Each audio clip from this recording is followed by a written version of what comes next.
कर संत की टोली करे उत्थान भारत का। जगा कर संत की डोली करे उत्थान भारत का। बने हम हिंद के योगी धरेंगे ज्ञान भारत का। बने हम हिंद के योगी करेंगे ज्ञान भारत का। स्वरों में तान भारत की, स्वरों में तान भारत की। स्वरों में तान भारत की। स्वरों में तान भारत की। मुखों में आन भारत की। मठों में आन भारत की। नयन में मूर्ति भारत की। नसों में रक्त भारत का।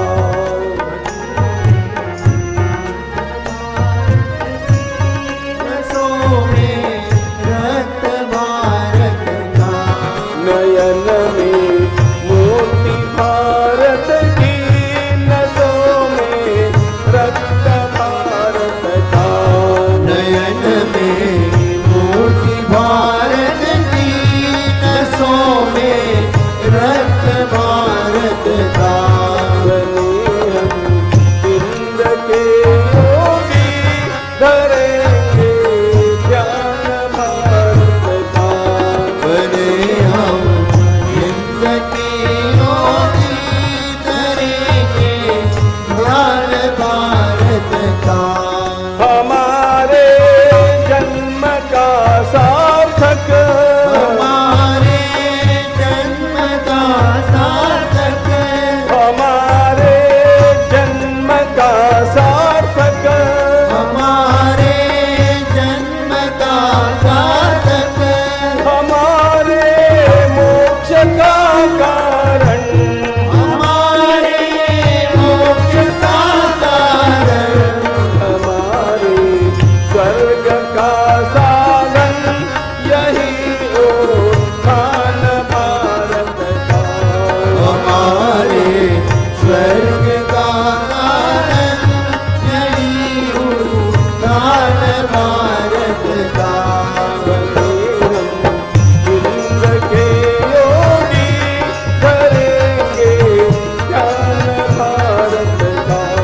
बने हम हिंद के योगी करेंगे ज्ञान भारत का। उठाकर धर्म का झंडा करे उत्थान भारत का।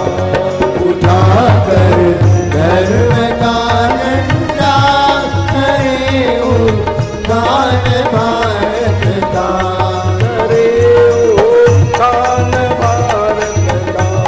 करे उत्थान भारत का।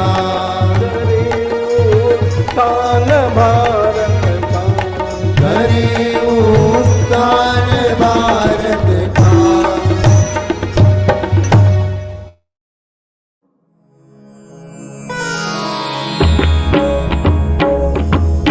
श्री गुरु चरण सरोज रज निज मनु मुकुरु सुधारी। बरनउ रघुबर विमल जसु जो दायकु फलचारी। बुद्धिहीन तनु जानिके सुमिरौ पवन कुमार। बल बुद्धि विद्या देहु मोहि हरहु कलेस विकार। जय हनुमान ज्ञान गुण सागर। जय कपीसतिहु लोक उजागर। रामदूत अतुलित बल धामा। अंजनी पुत्र पवन सुत नामा। महावीर विक्रम बजरंगी। कुमति निवार सुमति के संगी। कंचन बरन विराज सुबेसा। कानन कुंडल कुंचित केसा। हाथ वज्र और ध्वजा विराजे। कांधे मूज जनेऊ साजे। शंकर सुवन केसरी नंदन। तेज प्रताप महाजगवंदन। विद्यावान गुणी चातुर राम काज करिवे को आतुर प्रभु चरित्र सुनिवे को रसिया राम लखन सीता मन बसिया सूक्ष्म रूप धरि सियहि दिखावा विकट रूप धरि लंक जरावा भीम रूप धरि असुर संहारे रामचंद्र के काज संवारे लाय सजीवन लखन जियाए श्री रघुबीर हरषि उर लाए रघुपति कीन्ही बहुत बड़ाई तुम मम प्रिय भरतई सम भाई सहस बदन तुम रोजस गावे अस कहि श्रीपति कंठ लगावे सनकादिक ब्रह्मादि मुनीसा नारद सारद सहित अहिसा जम कुबेर दिक्पाल जहाँ ते कवि कोविद कहि सकै कहाँ ते तुम उपकार सुग्रीव ही कीन्हा राम मिलाय राजपद दीन्हा तुम्हरो मंत्र विभीषण माना लंकेश्वर है सब जग जाना जुग सहस्र जो जन पर भानु लील्योताहि मधुर फल जानू प्रभु मुद्रिका मेलि मुख माही जलधि लांघि गए अचरज नाही दुर्गम काज जगत के जेते सुगम अनुग्रह तुम्हरे तेते राम दुआरे तुम रखवारे होत न आज्ञा बिनु पैसारे सब सुख लहै तुम्हारी सरना तुम रक्षक काहू को डरना आपन तेज सम्हारो आपे तीनों लोक हाँकते कांपे भूत पिशाच निकट नहीं आवे महावीर जब नाम सुनावे नासै रोग हरै सब पीरा जपत निरंतर हनुमत वीरा संकट ते हनुमान छुड़ावे मन क्रम वचन ध्यान जो लावे सब पर राम तपस्वी राजा तिनके काज सकल तुम साजा और मनोरथ जो कोई लावे सोई अमित जीवन फल पावे चारों जुग पर ताप तुम्हारा है पर सिद्ध जगत उजियारा साधु संत के तुम रखवारे असुर निकंदन राम दुलारे अष्ट सिद्धि नौ निधि के दाता असवर दीन जानकी माता राम रसायन तुम्हारे पासा सदा रहो रघुपति के दासा तुम्हारे भजन राम को पावे जन्म जन्म के दुख बिसरावे अंत काल रघुबर पुर जाई जहाँ जन्म हरि भक्त कहाई और देवता चित्तन धरई हनुमत से सर्व सुख करई संकट कटे मिटे सब पीरा जो सुमिरे हनुमत बलबीरा जय जय जय हनुमान गोसाई कृपा करहु गुरुदेव की नाई जो सत बार पाठ कर कोई छूट ही बंदी महासुख होई जो यह पढ़े हनुमान चालीसा होय सिद्धि साखी गौरीसा तुलसीदास सदा हरि चेरा की जय नाथ हृदय महडेरा पवन तनय संकट हरन मंगल मूर्ति रूप राम लखन सीता सहित हृदय बसहु सुर भूप सियावर रामचंद्र की जय पवन सुत हनुमान की जय उमापति महादेव की जय।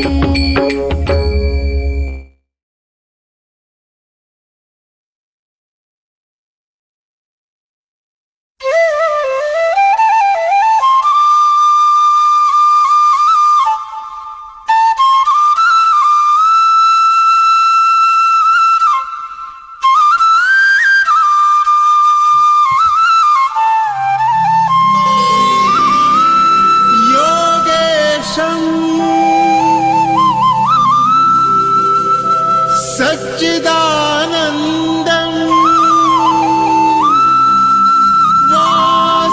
वासुदेवं व्रजप्रियं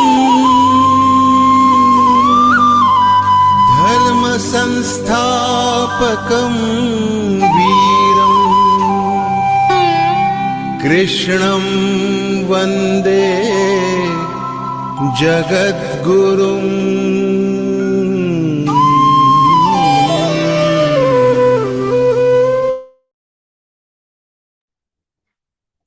Jai Shri Krishna to all. I bow down in the lotus feet of Lord Shri Krishna and pay my humble obeisances to Pujya Swami Govindev Giriji Maharaj. I, Naisha Chawda, on behalf of Geeta Pariwar here, am to welcome you today to this interpretation session. Today, Senior trainer Vikas Vaidya ji will lead us into the second part of the fourth chapter of Śrīmad-Bhagavadgītā. Let us begin to enlighten ourselves today by beginning with the prayer. So, without any further delay, Uma Chandrasekhar ji, a teacher from Kolkata, will lead us into prayer. Didi gives seva as a group coordinator and batch coordinator in various levels. Jai Shri Krishna, Didi. Jai Shri Krishna. Vasudeva Sutam Devam Kansachanuramardhanam Devaki Paramanandam Krishnam Vande Jagadgurum Shri Krishnam Vande Jagadgurum. Jai Shri Krishna. Thank you so much, Didi. A deep can show us light to Shri Bhagwan and the knowledge. Let us now witness the lighting of the deep by Archana Sonku Sareji, who is from Nagpur. Didi, originally an architect and an interior designer, now practices natural farming. Didi has been a part of our Pariwar since April 2022 and serves as a GC in L4. Jai Shri Krishna, Didi.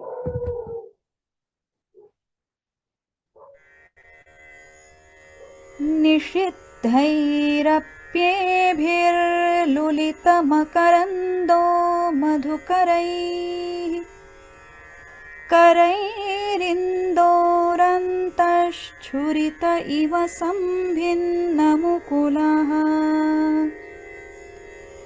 विधत्तां सिद्धिन्नो नयनसुभगामस्य सदसः प्रकीर्णः पुष्पाणां हरिचरणयोरञ्जलिरयम् शरदिन्दुनिभां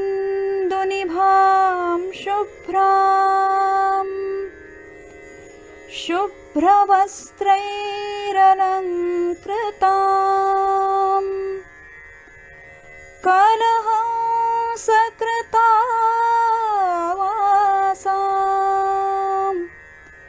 वरदां शारदां नुमः वरदां शारदां नुमः. Thank you so much, Didi, for the divine darshan. This week, Geeta Pariwar touched the mark of enlightening 1 million sadhaks with the divine knowledge of Śrīmad-Bhagavadgītā. There has also been a huge registration in our kids batch, and we have kids vivation sessions coming up soon. Moving on now to the heart of today's session. Senior trainer Vikas Vaidya ji has traveled all over the world. Bhaiya owns an IT company based in Pune and is a part of trainer selection and training team. Bhaiya is himself also a trainer for all 4 levels in our Pariwar. He guides sadhaks to prepare for the Sringeri Sharda Peetham exam and has himself received the first prize at the hands of Param Pujya Jagadguru Shankaracharya ji. Bhaiya has been reciting all the 18 adhyayas of Śrīmad-Bhagavadgītā every day for over 5 years now. Jai Shri Krishna Bhaiya, all yours to you. Please begin with the Vivechan.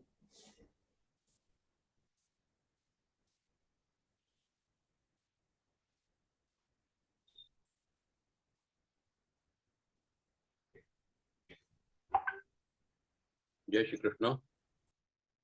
Vasudeva Sutan Devam Kamsachanuramardanam Devaki Paramanandam Krishnam Vande Jagadgurum Krishnam Vande Jagadgurum. Param Pujya Swami Ji ke charan kamal mein koti koti naman. We are studying Adhyaya 4th. Last time we covered slok up to 10th.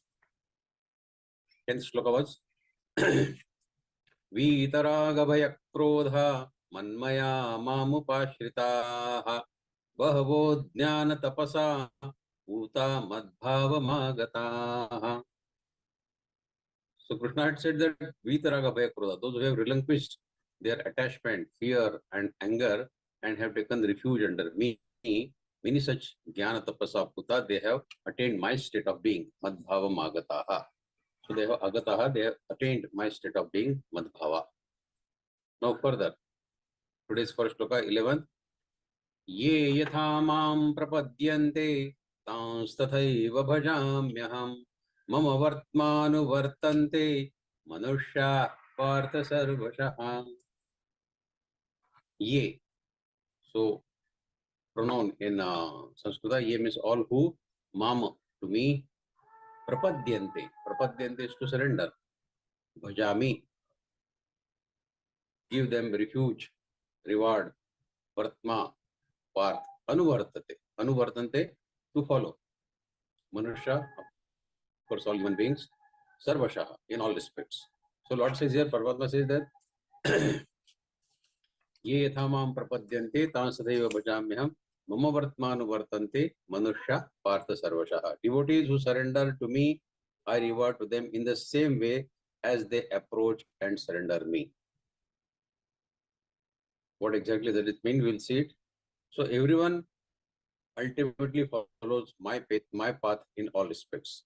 Mama vartmanu vartante manusha partha sarvashaha. Everyone ultimately follows my path in all respects.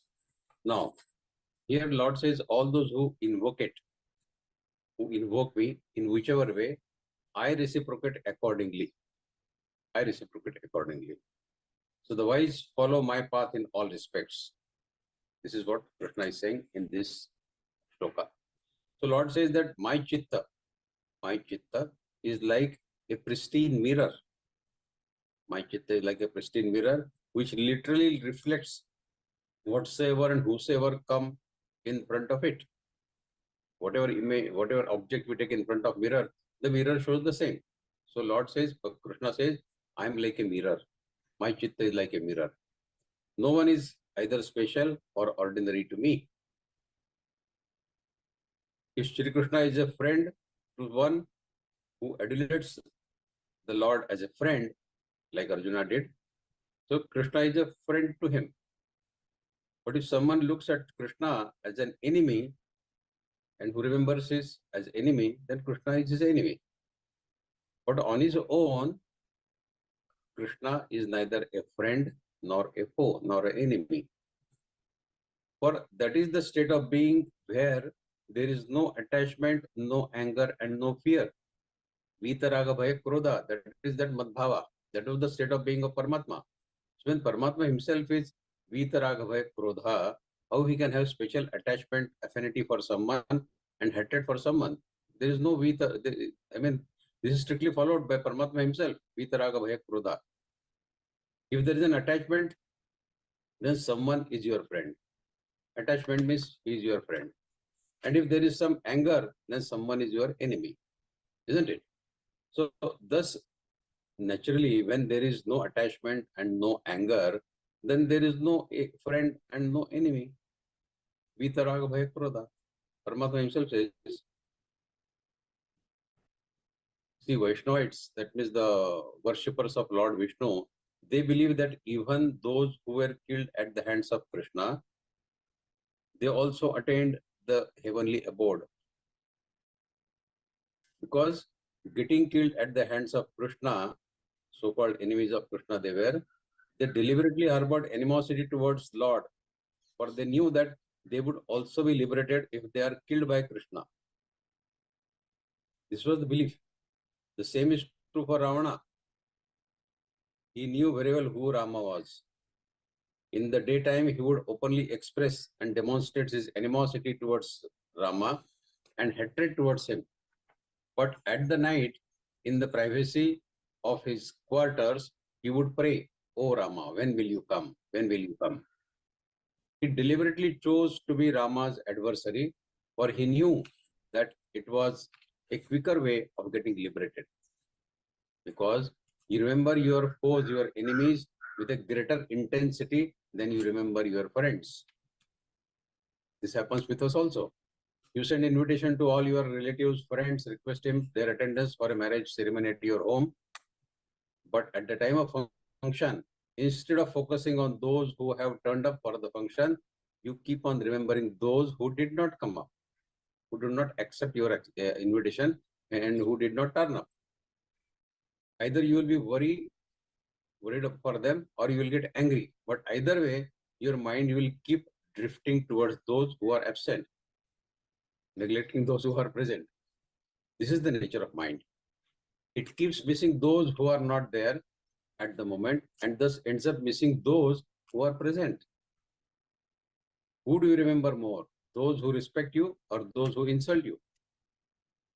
The one who fights with you, humiliates you, causes you anger, you never rest in peace until you have taken your revenge on that person. And sometimes that is the intensity of animosity and hatred that even after the death of the body, people remember this. The spirit lingers. This is what is believed. How much you believe is a different issue. But some people believe in this kind of things. That even after that, the spirit lingers on plotting to harm those who had harmed him when his body was alive.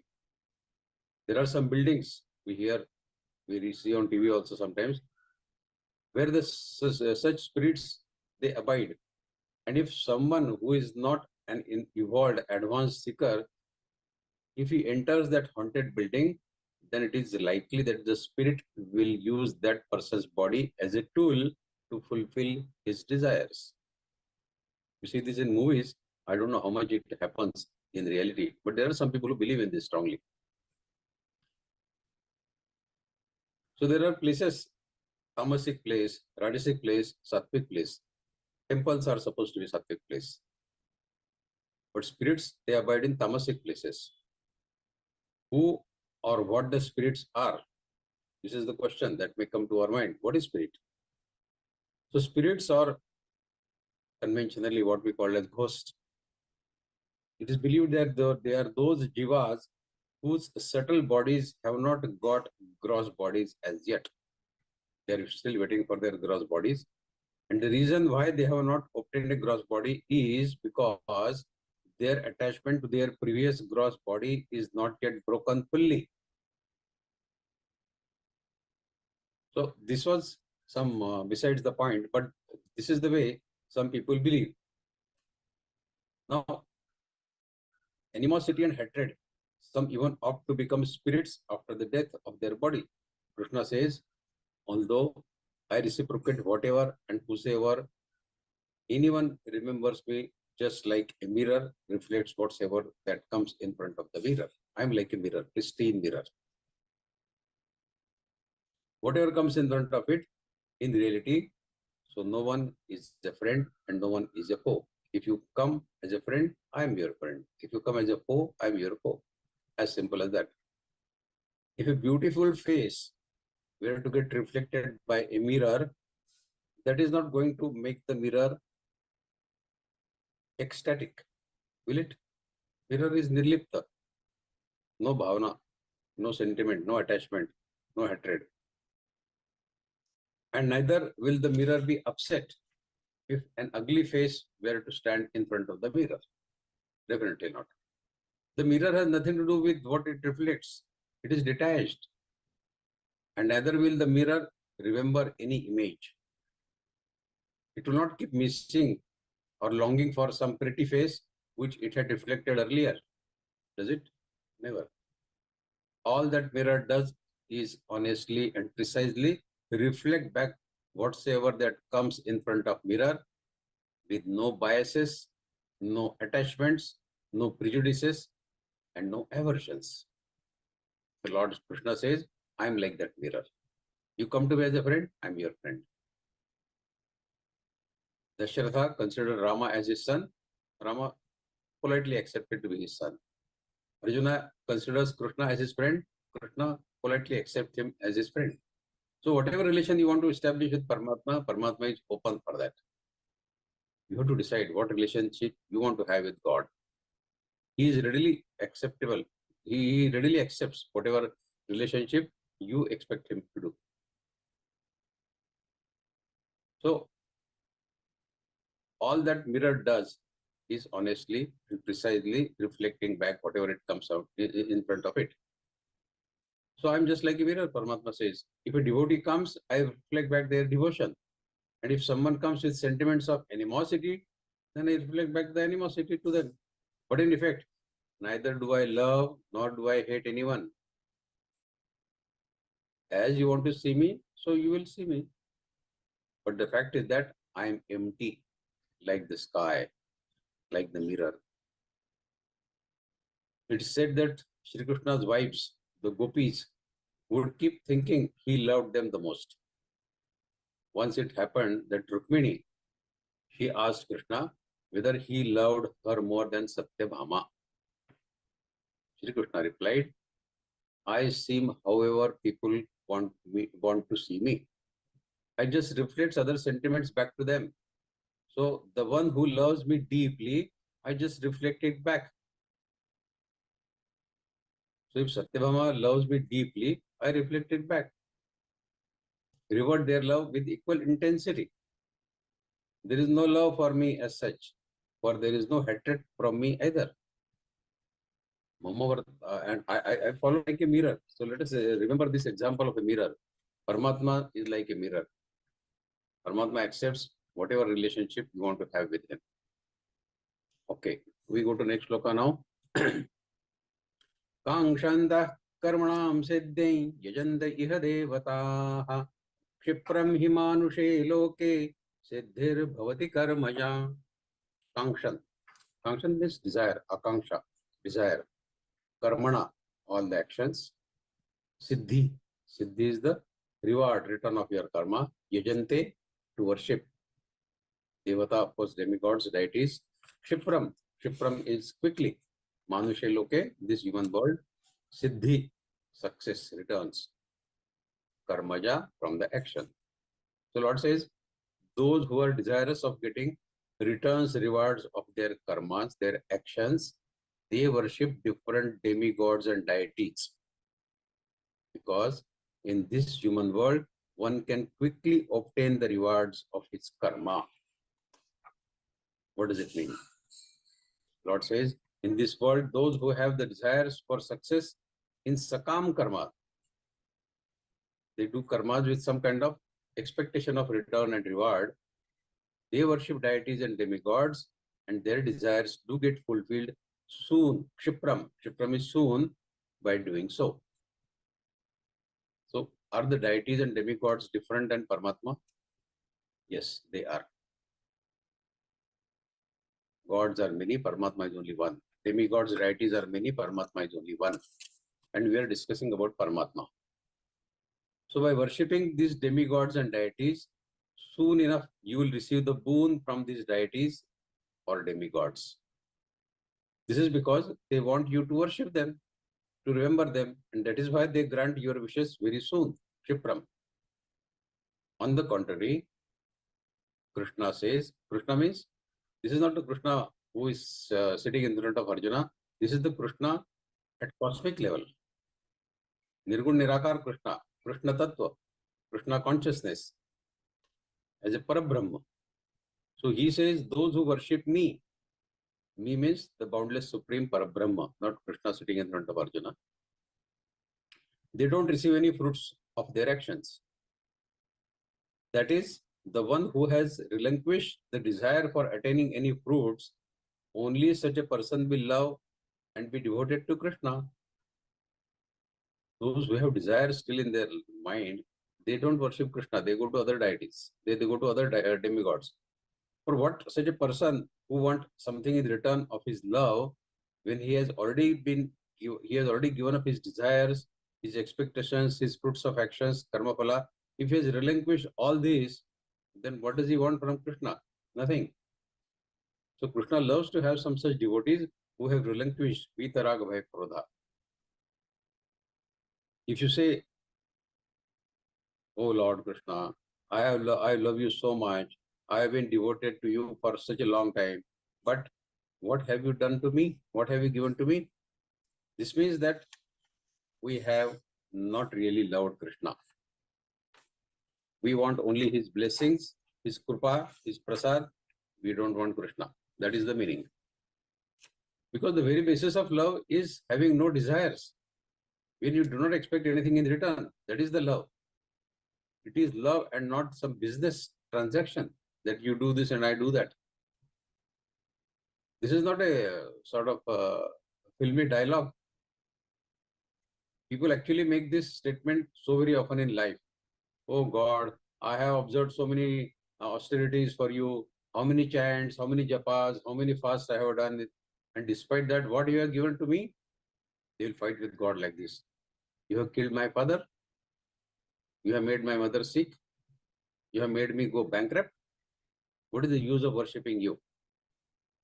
Those who worship God because they seek some fruits, some karma phala, some reward from Paramatma, fulfillment of some desires, they ought to know that their worship is too tamasic. This is tamasic, not a sattvic devotion. The Lord says that if you worship with the demigods and deities, your desires will get fulfilled sooner. That is the reason people continue to do so. Moreover, it is not only the deities, but the sometimes demonic powers also, who grant boons swiftly. Some people believe in this experiment. How much you believe, I don't know. But in my childhood, we have experimented this, and there was some such sensation which we could experience. I don't remember now whether it was real or whether it was the mind game. Some people make a group of 3 or 4 people, and in the night, after midnight, holding each other's hands in a room, they pray to the spirit that if there is any spirit in this room, it should give the evidence of its existence in some way or the other. This is the experiment people make. This is called blanket. It is likely that you will get an answer on the first night itself.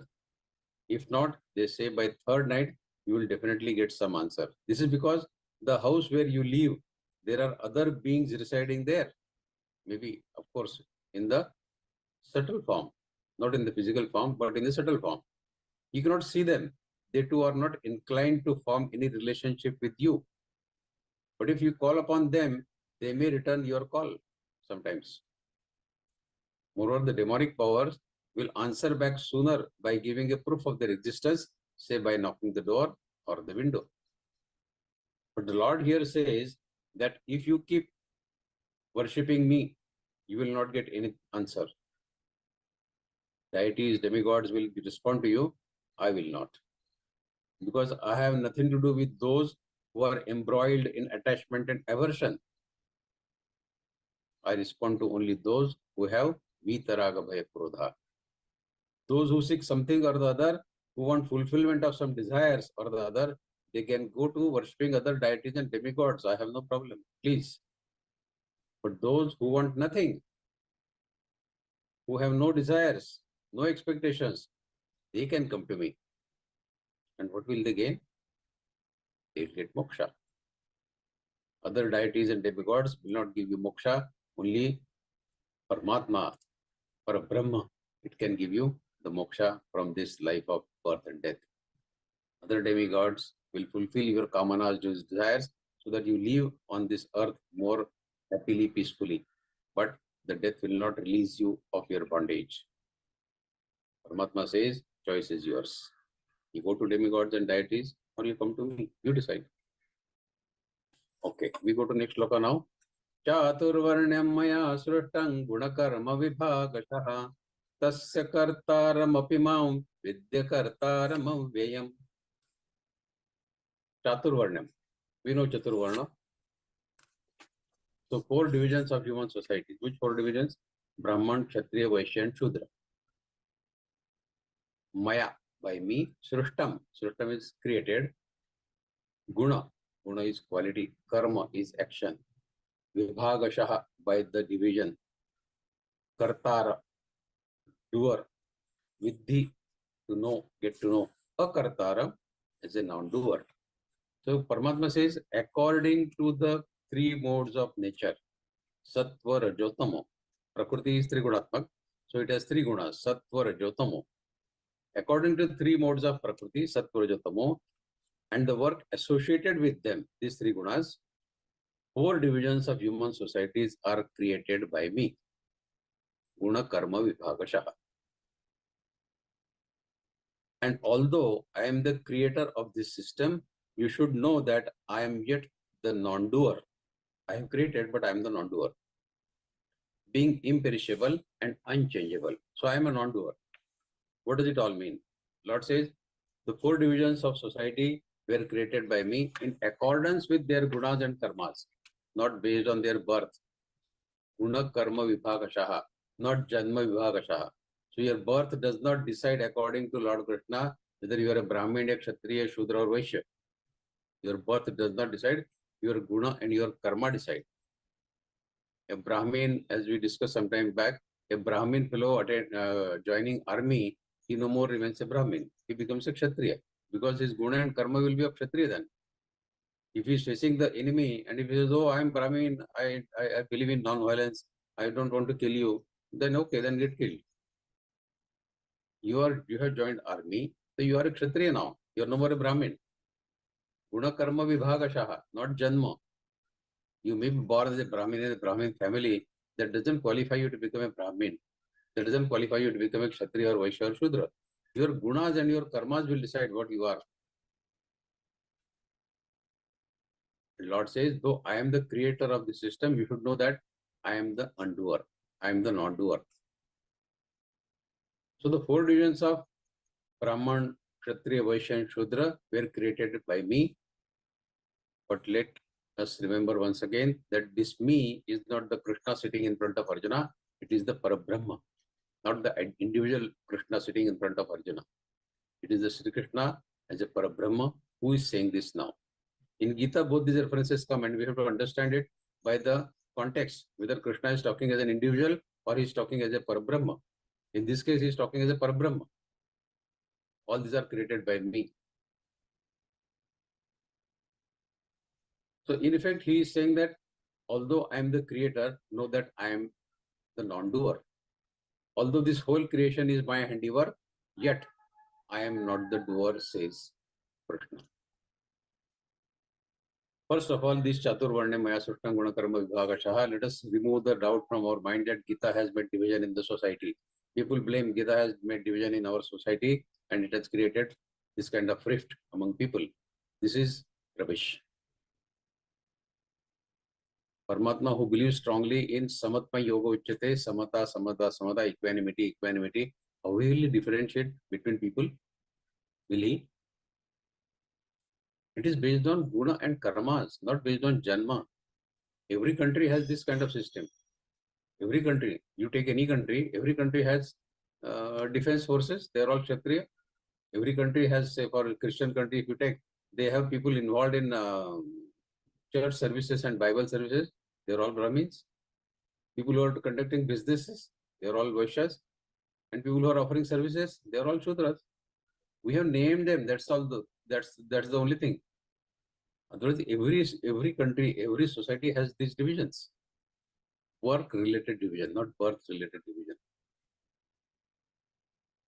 So, Lord says that though I am the doer of this, but consider me as the non-doer. Now, what does it mean exactly? It may look like a paradox, but actually it is not. I am not the doer, the actions are simply happening through me. That is what Lord Krishna says. It is like, poetry is expressed by the poet. And some impromptu things come out of his mind, from his mouth, about which he has never even thought. The action is just happening through him. When Rabindranath Tagore was asked about his famous piece of work, Gitanjali, he replied, Gitanjali happened to me. I didn't write it. Gitanjali happened to me. I did not write it. I was just fortunate to have been the medium of its expression, as anybody else could have been. But I was fortunate enough that I became the medium of expression of Gitanjali. The poetry arose in my heart in a moment, and my fingers simply jotted it down on the piece of paper. That's all I did. I didn't write it. So it is happening through me. Lord says the same thing. Same is true for, and that is true for any sort of creative artist. You take the case of a singer, musician, painter, he will also say you the same thing. Gadi Madugulkar, who wrote that Ramayana, very famous Ramayana, he also said this. I don't know what happened to me, but the word just started coming out from my hand and I just started writing on a piece of paper. Only Shri Rama got it done from me. That was his belief. So actions are happening through me. I am not taking those actions. This is the belief of all the creative people. Lord Krishna is saying the same thing. This has happened through me. This has happened through me. Creation of Chaturvarnya. I didn't create it. I didn't create it. So although the 4 divisions of Brahman, Shudra, Vaishya, Kshatriya were created by me, I was, I am, and I will be the indestructible non-doer. I am a non-doer. It happened to me, fine. But as the painter, he paints and he says, I didn't really know, I didn't imagine what kind of painting I was going to make, but it happened to me. So this is what the difference is between doing something purposely and happening something to you. Next loka, 14th. Namang karmani limpanti name karma phale spruha iti mayo bhijanati karma bhirnasa badhyate. No, never, not. Mam, me, karmani, all kinds of action, all kind of work. Limpanti, limpanti is getting bondaged, entangled.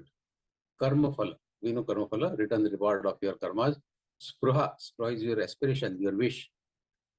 Abhijanati, abhijanati is to know. Karma bhi, by the reaction of your karma. And badhyate, getting entangled. So what does it mean? Namang karman limpanti name karma palispraha itimai yo bhijanati karma bhinnasa badhyate. Krishna is declaring now to Arjuna that there is no work that affects me, nor do I aspire for any of the work, nor do I have interest in any of the karma phala. Namang karmani limpanti name karma palispraha. I do not aspire for any work and no return reward of any karma. It interests me at all. One who understands this, one who understands, itimayo bhijanati. Abhijanati is to understand, to know. One who understands this, that I am not bondaged by any karma, I have no sights on my karma phala. One who understands me like this, he also gets free from any entanglement of his karma, of his sakam karma. Now, what does it mean exactly? The Lord says, I have no desire. I have no interest in the fruits of action, of the karma. Hence, the actions do not bind me, do not entangle me. And the one who knows this, one who knows me in this fashion, in this way, he also never gets bondage by his karmas.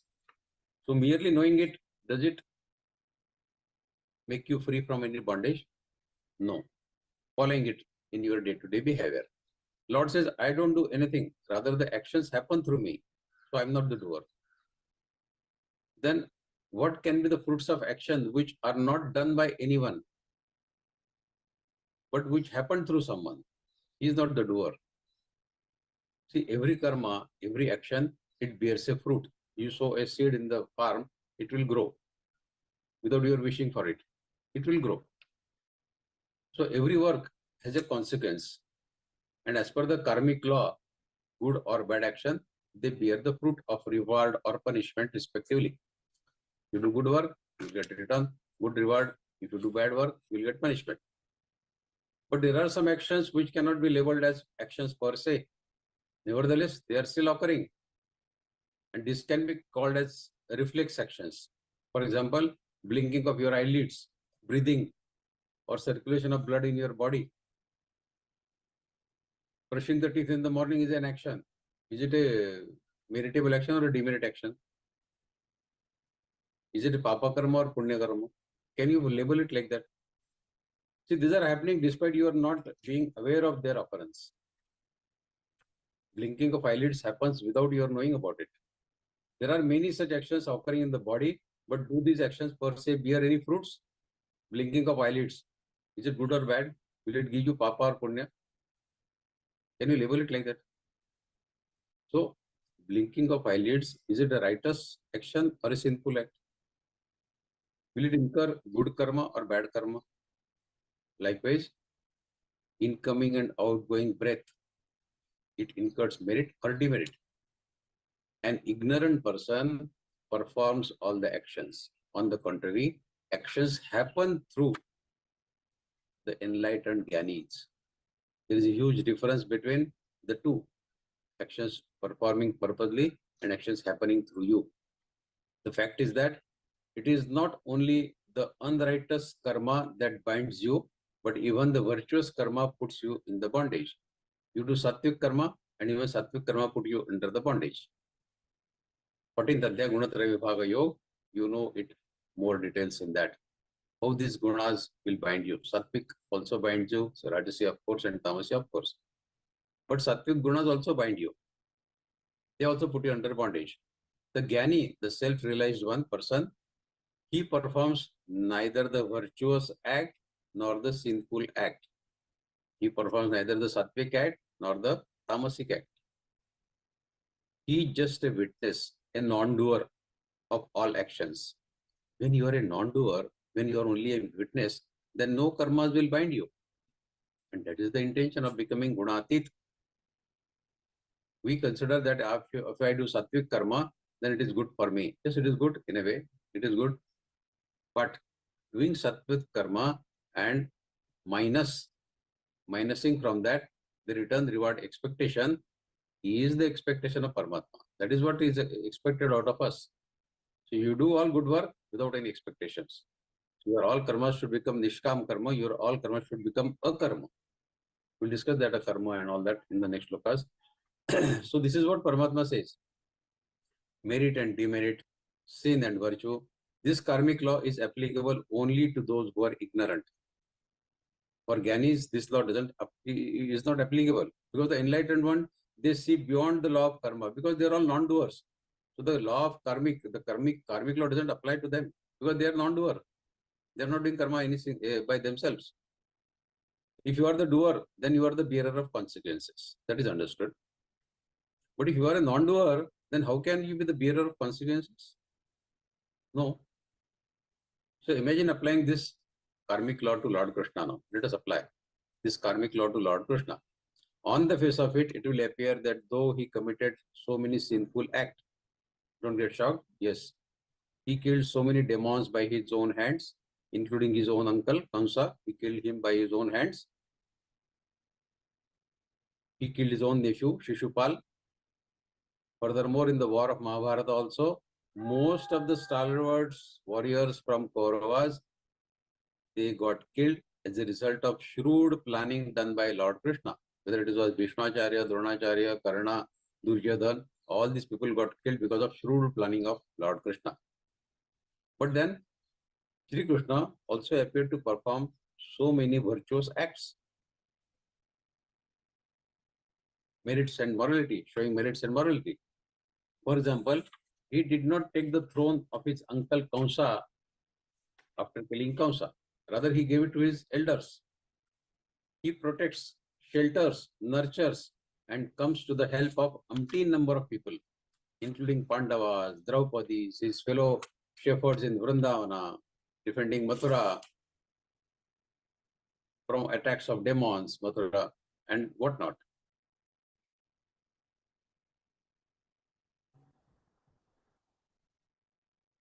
So he came to the rescue of all people who approached him for his help. Now, if you see from the karmic viewpoint, Shri Krishna's acts would be a mixture of plenty of merit and demerit. Isn't it? The list that we have counted, it comes as per definition under merit and demerit. But, sorry to use bad words, we'll be fools if we really evaluate Krishna based on this. If we start calculating and tallying up the score sheet of Lord Krishna's merits and demerits, then we are big fools. Why? Because neither was he desirous of any fruits of actions, nor did he in actuality do any actions.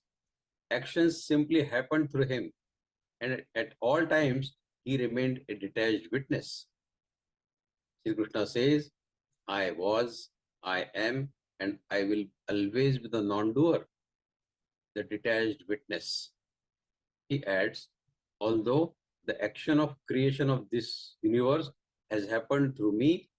There is no bondage of merit or demerit for me. And the one who realizes this, who experiences this, he will attain my state of being. That means this particular shloka, Namang karmani limpanti name karma phalespra itimayo bhijanati karma bhinna sapadyate, is applicable to us also. If we perform our karmas with no spruha of karma phala, then we also become Namang karmani limpanti. This is not the exclusive right of Lord Krishna only. Lord Krishna says it is open offer for you also. You can also follow me. And those who follow this, they also don't get bondage by their karma. Karma bhinna sabhadyate. They don't get bondage by their karmas. 15th shloka. Evai jnatva kritam karma purvairapi mumukshvihi kuru karmaiva tasmatvam purvai purvatarang kritam. So, evam, thus, knowing, jnatva is knowing, all, kritam is getting performed, mumukshvihi. Mumukshu is person who is desirous of getting moksha, is mumukshu. So mumukshubhi, who attains salvation, liberation, moksha. Kuru, just do it, just perform it. Tasmat, therefore, that's why. Purvataram, in the older times, ancient times, Krutam, has performed, has done. So Lord says, Evai jnatma kritam karma purvairapi mumukshubhi kuru karmaiva tasmatvam purvai purvatarang kritam.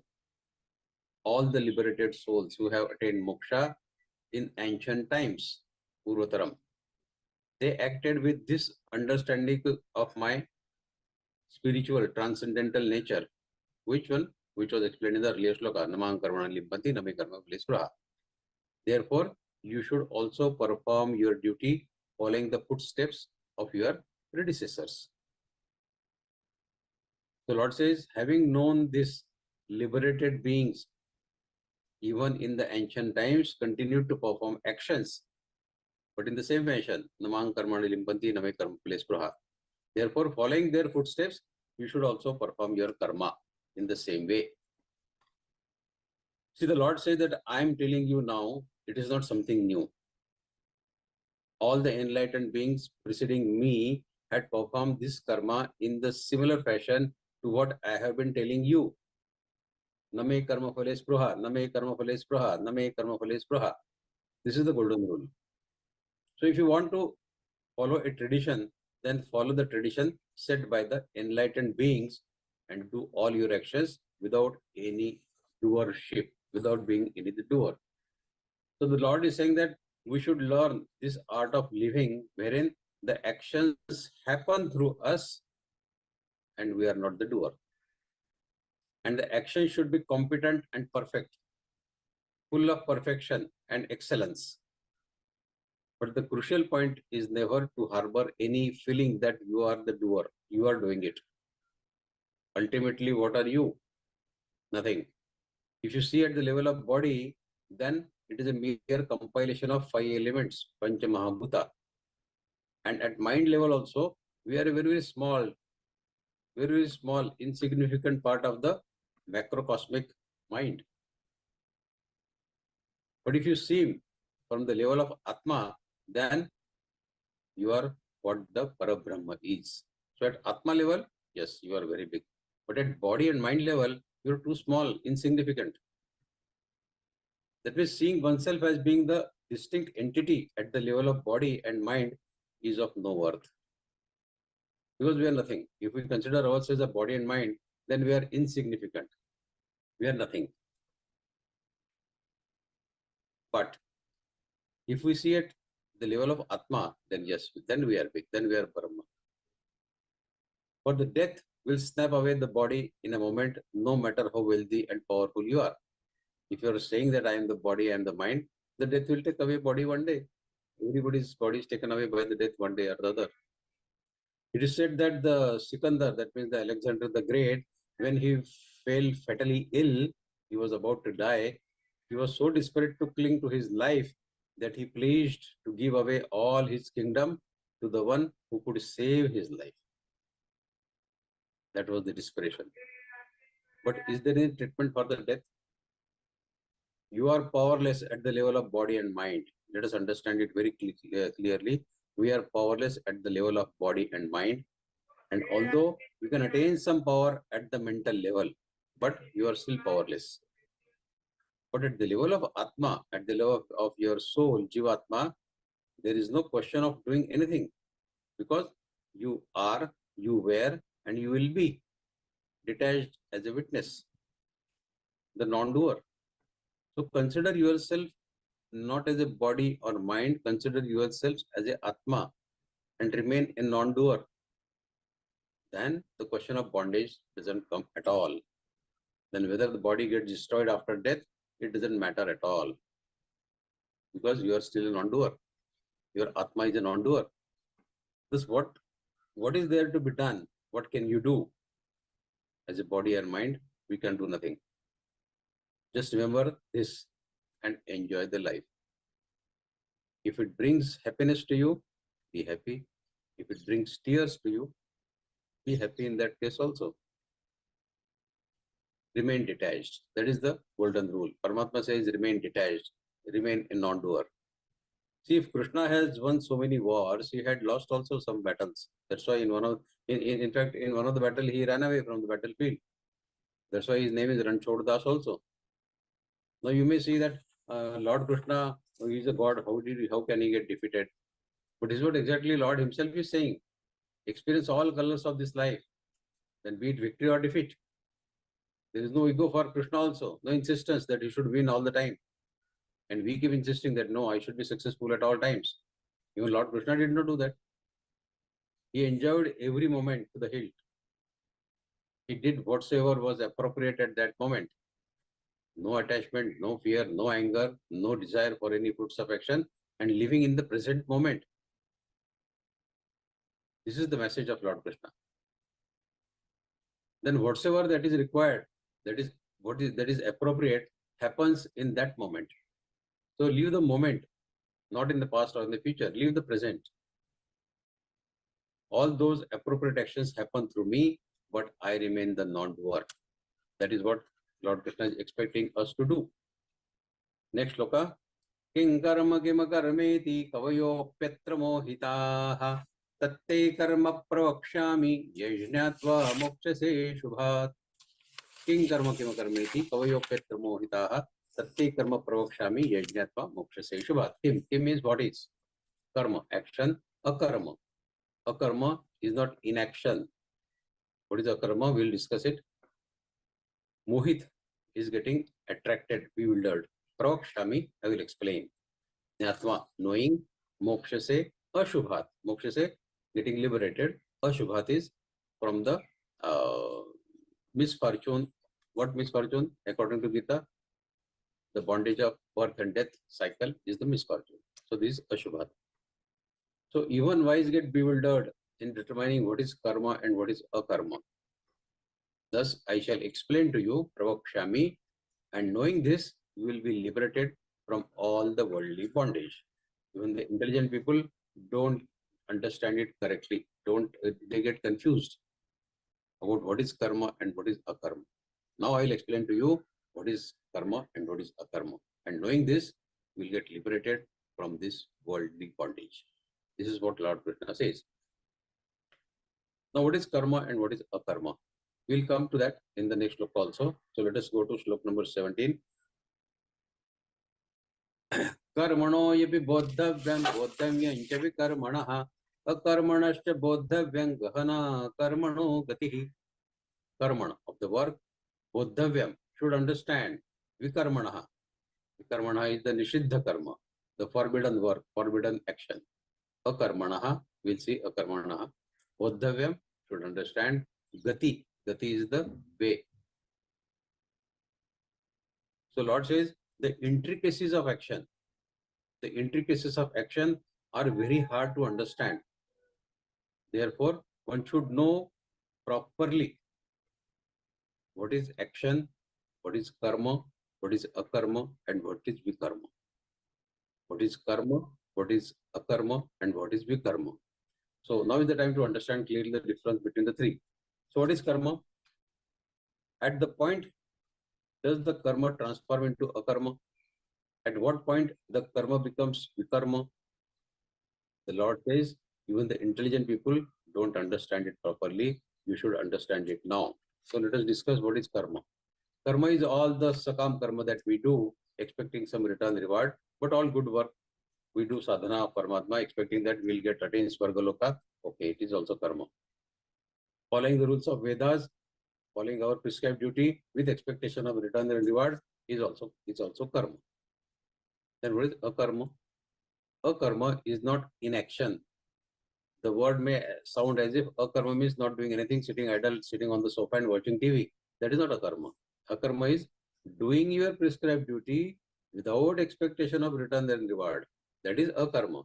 The karmas which do not entangle, put bondage on you is akarma. Other karma, they put you under bondage. However sattvic the karmas may be, but this akarma is the skill of performing your prescribed duties with no bondage of the karmas that you perform. So akarma is also karma, but it does not create any bondage, entanglement on you. It is like walking in the mud, but without getting mud on your body. How to do it? Put a raincoat. Wear gumboots. Gumboot of nishkam karma, gumboot and the raincoat of nishkam karma. Wear that. Na kagar mein khole spraha. Wear that raincoat and walk through the mud. Mud will not cling on your body. So that is akarma. Walking through the mud, but mud should not get on you. And what is vikarma? Vikarma is all nishiddha karma, which are prohibited, like insulting your parents, is a vikarma. So all such things which are forbidden in our culture are vikarma. And everything that we do day to day, our activities, all are karmas, but something that we do without expectation of return reward, skillfully we manage it such a way that we don't get bondage, entangled, whether it is sattvic karma, rajasic karma, or tamasic karma. At times we do rajasic karma also, but how skillfully we do it, that shows whether we get bondage or not. So this is karma, akarma, and vikarma. Now 18th sloka. Let us see 18th sloka.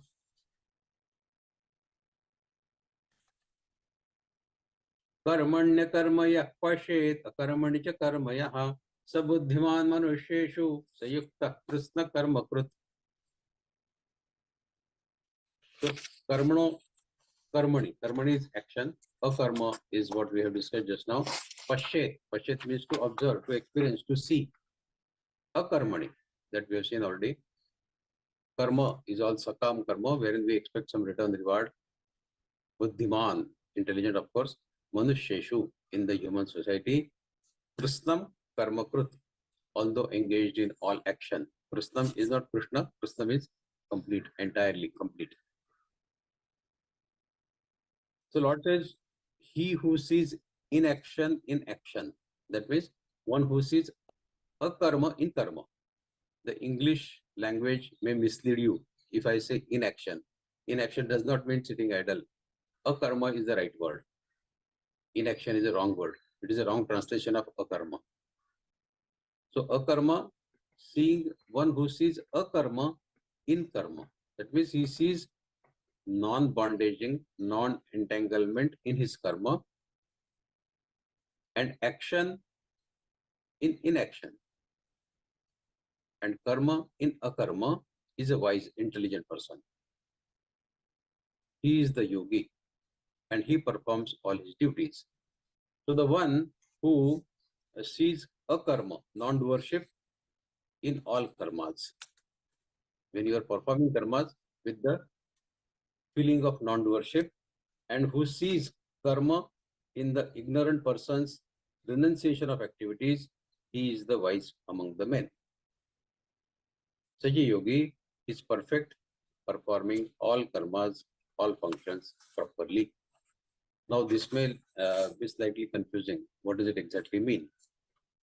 So what the Lord is stating is that one who performs his actions with a non-doer attitude, despite such a person performing all kinds of actions, he always remains the non-doer. He does, but in essence, he does not. He does, but in essence, he does not. On the contrary, the ignorant people, one who sees himself as the doer, even if he does not do anything, he remains the doer. So this is all the thing, that what kind of sentiment you have behind performing the karma. If a person who is afraid of the law of karma was to decide to stop doing actions, then this very act of relinquishing everything, not doing anything, in effect is a karma. Not doing anything is also karma. Sitting idle is also a karma. On the other hand, the one who sees himself as the non-doer, despite doing all actions, he is free from the bondage of the fruits of actions, be it merit or demerit, whatever. Karma means actions. Karma means work. But let us know that akarma does not mean inactions, does not mean sitting idle, as we discussed. Let us understand it very, very clearly, no confusion about it. Akarma is not opposite of karma, and hence it does not mean being inactive. Akarma means being the non-doer. When you do karma with the feeling of non-doer, that becomes akarma. Some people may think that a monk, a sadhu, who does not do any action, or he just sit in one place. But how long can one sit in one place? Won't he have to get up to arrange food for himself when he goes hungry? Yes, he will have to. Even if he gets up and seeks to go for his bhiksha, his alms, that too is a karma.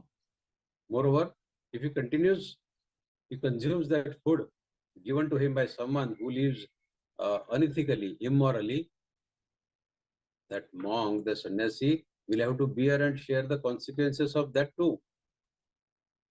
See, what you eat, this is one point which I think we should discuss. What you eat, with what sentiment the food was cooked, affects your mind.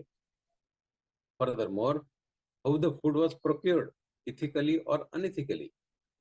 You have to share the consequences of that too.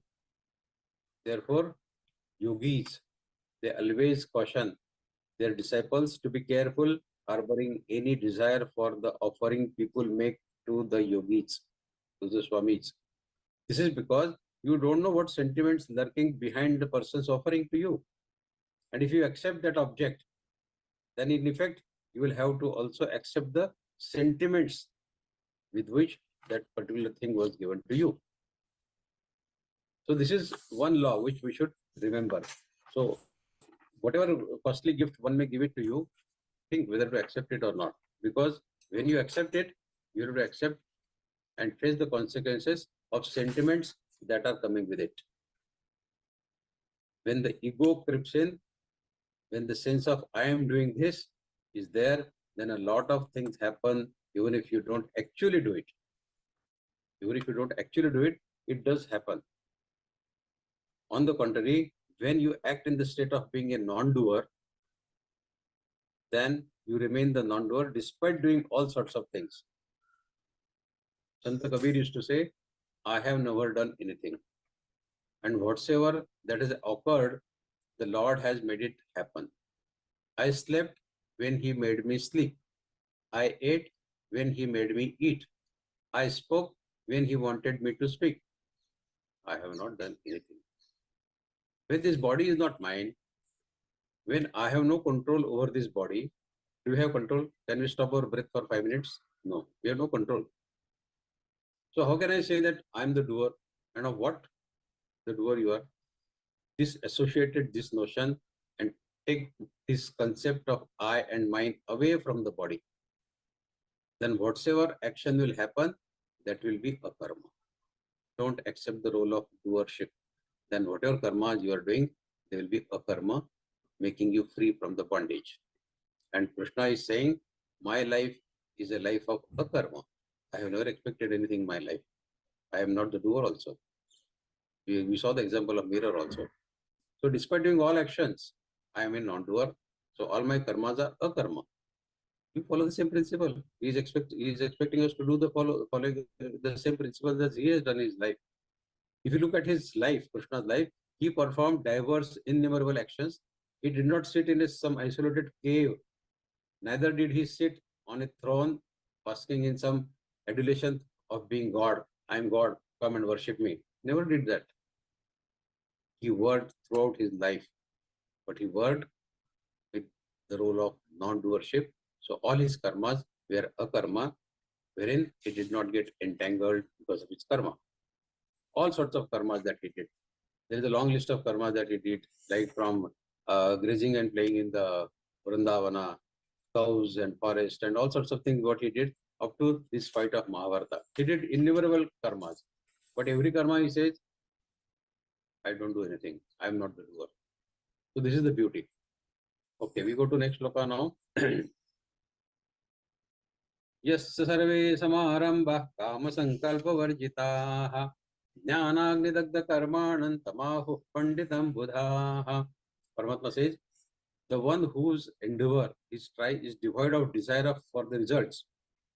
Yasya sarve samarambah kama sankalpa varjitaha. Varjita is devoid. Who has no inclination for the result-oriented action. No sankalpa. Who has burnt all his desires of fruits of action in the fire of pure knowledge. Jnanagni karman. Such a person is known as Pandit, a man of intelligence, a man of perfection. Now the Lord says the Jnani has no desire for the fruits of action, karma phala. And his actions occur through without any sankalpa.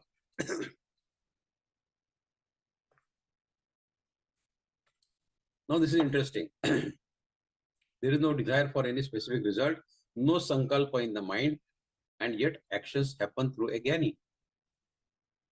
This is very difficult for us to grasp because it is not possible in our normal human being's life that we don't have anything in mind and still we work. Whatever actions we perform, there is always a hidden desire behind it. There is a sankalpa behind it. So to succeed and be free of any fear of failure and defeat, you have to be free of your sankalpa and desire. We first need to understand that the consequence of events bearing the occurrence of any action, how the actions happen through us, through our sanskar. The deep impressions in our subconscious is sanskar, which we carry from life to life, from previous life to this life, added the sanskars that we have accumulated in this life. And these sanskars, they lead to the surge of vasanas, innate tendencies. And these emerge as desires in the conscious mind. And these desires then lead to the inception of sankalpa in our mind. And these sankalpa finally translate into action. So everything gets originated from our sanskars. Your actions are prompted by your desires. You act for the fulfillment of one or more of your desires. Thus, you are always planning, focused on the result, on the fruit of action. On the contrary, the Jnani has no vasanas, has no desires for fruits of action and no sankalpa. Kama sankalpa varjitaha. Hence, nishkam karma. That means actions not pointed on the results. They happen through the Jnani. He takes life as a flow, a stream.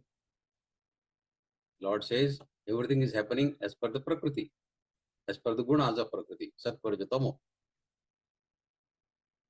So who are you to do anything? Prakriti is getting it done from you. Whatsoever that is scheduled to happen will happen.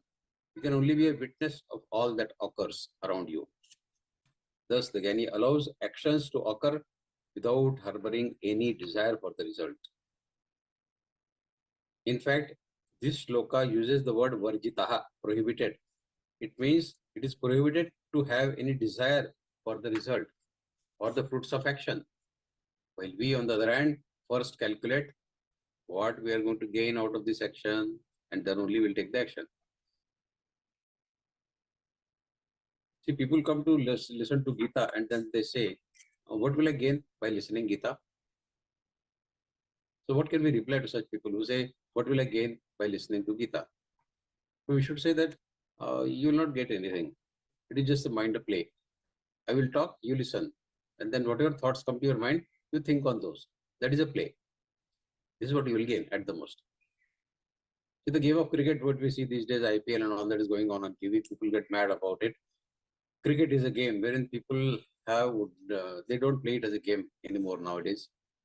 If the team loses, Team India loses, then the people have to come back to India in the dark night, avoiding their fans. They'll be stoned otherwise. That is the game of cricket nowadays. Huge money involved and a lot of prestige involved. Game should be played like a game. Similarly, life is a game. We should play life like a game only. It should be played in the spirit of a light-hearted sport, a jovial game as a divine Leela of Paramatma. Don't take everything attached to, don't get attached to everything in your life. Play it as a game. See, this cannot be a sport if you take attachment so deeply that you start hitting your own idol. Some Virat Kohli or Sachin Tendulkar, if he fails in some test, you become his enemy. And when he scores a century, you become his biggest fan. This kind of thing is not acceptable in Adhyatma.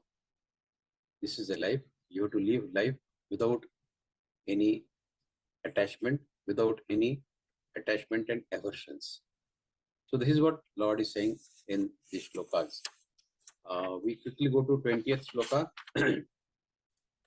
Tyaktva karma phala sangan nitya trupto dirashrayah karmanyabhi pravruttaupi naiva kinchit karoti saha. Tyaktva. Tyaktva means to give up, abandon, relinquish. Karma phala sangam. Sangam is asakti, attachment to karma phala, attachment to return reward. Karma phala sangam. Nitya, always. Trupta, being satisfied. Nirashraya, without any shelter. Abhivritta, to get fully engaged. Kinchit, anything. Karoti, to do. So Lord says that abandoning all attachment to the results of his activities, karma. You abandon all your attachment to the karma phala. And one who is always satisfied within himself, not with the outside world, but satisfied within himself and independent. He does not perform any sakam karma or fruity action, although he is engaged in performing all sorts of actions. The Lord says, abandoning all attachments to the fruits of action and ever content and dependent on nothing, such a person, despite being engaged in actions, such a man of perfection, in essence, he does not do anything at all. He is not a doer, he is a non-doer, and he has no sight on the karma phala. So how can he get entangled in anything? So Gyani performs all actions, but he is not dependent on the world for anything, and he is blissfully content in his own self. He finds satisfaction within himself without any outside instrument to satisfy him. The only such a person can be the non-doer of action and thus the non-bearer of its consequences. If you are a non-doer, you will be non-bearer of the consequences. Only the one who is not content in his real self will keep on seeking the love, admiration, acknowledgement from others. He will look for satisfaction if he gets rewarded, he gets appreciated from others. But a Gyani, he doesn't depend on others to get satisfied within himself. And there is one dialogue that one always utters in some or the other point of his life: no one loves me. This is a dialogue you will hear almost from everyone, some point or the other in the life. No one loves me. You tend to easily forget all moments of pleasures and happiness which you have experienced in your life so far with others, be it happy occasions, celebrating somebody's birthday or marriage or family functions or success in exams or whatever. But you do probably get locked up in your memory banks which are painful to you and unpleasant events. And then you keep saying, no one loves me. So Krishna says that the one who keeps on harping this, who keeps on repeating this dialogue is definitely not a Gyani. One who says, no one loves me is not a Gyani. The Gyani knows that he belongs to no one and no one belongs to him. And such a person who is not dependent on anyone or anything for his self-satisfaction, satisfaction within himself, who is content with his self, does everything and yet does not do anything. So let us live like a Gyani. Lord says, relinquishing and clinging to the fruits of action irrespective of what the actions are. Relinquish, give it up. Don't keep calculating what you will get out of doing this particular action. Leave that habit. Doing good, helping others, coming to someone's help, looking after someone are good deeds indeed. But these all get nullified if you expect something back. Even if it is an acknowledgement you expect, then all your good actions get nullified. Don't expect a thank you also. Any expectation will nullify your good actions. Furthermore, even if a shishya, a disciple, should not serve his master, his Swamiji, with the desire of getting some fruits from the Swamiji. He should be grateful for the opportunity to be able to do service for his Swamiji, enjoy being in that service. Nor should a guru also have any expectation from his disciple, from his shishya. A guru should teach because he enjoys teaching, and a disciple should learn because he enjoys learning. That is what God is expecting. Don't take doership and don't expect any karma phala. Thus both enjoy the game, the play of enacting the role of a guru and a disciple. This is the way Paramatma is expecting us to live our life. There is too much to talk about these shlokas, but I think we should stop here now. And now the forum is open for all your questions. Thank you so very much for listening to me. Jai Shri Krishna.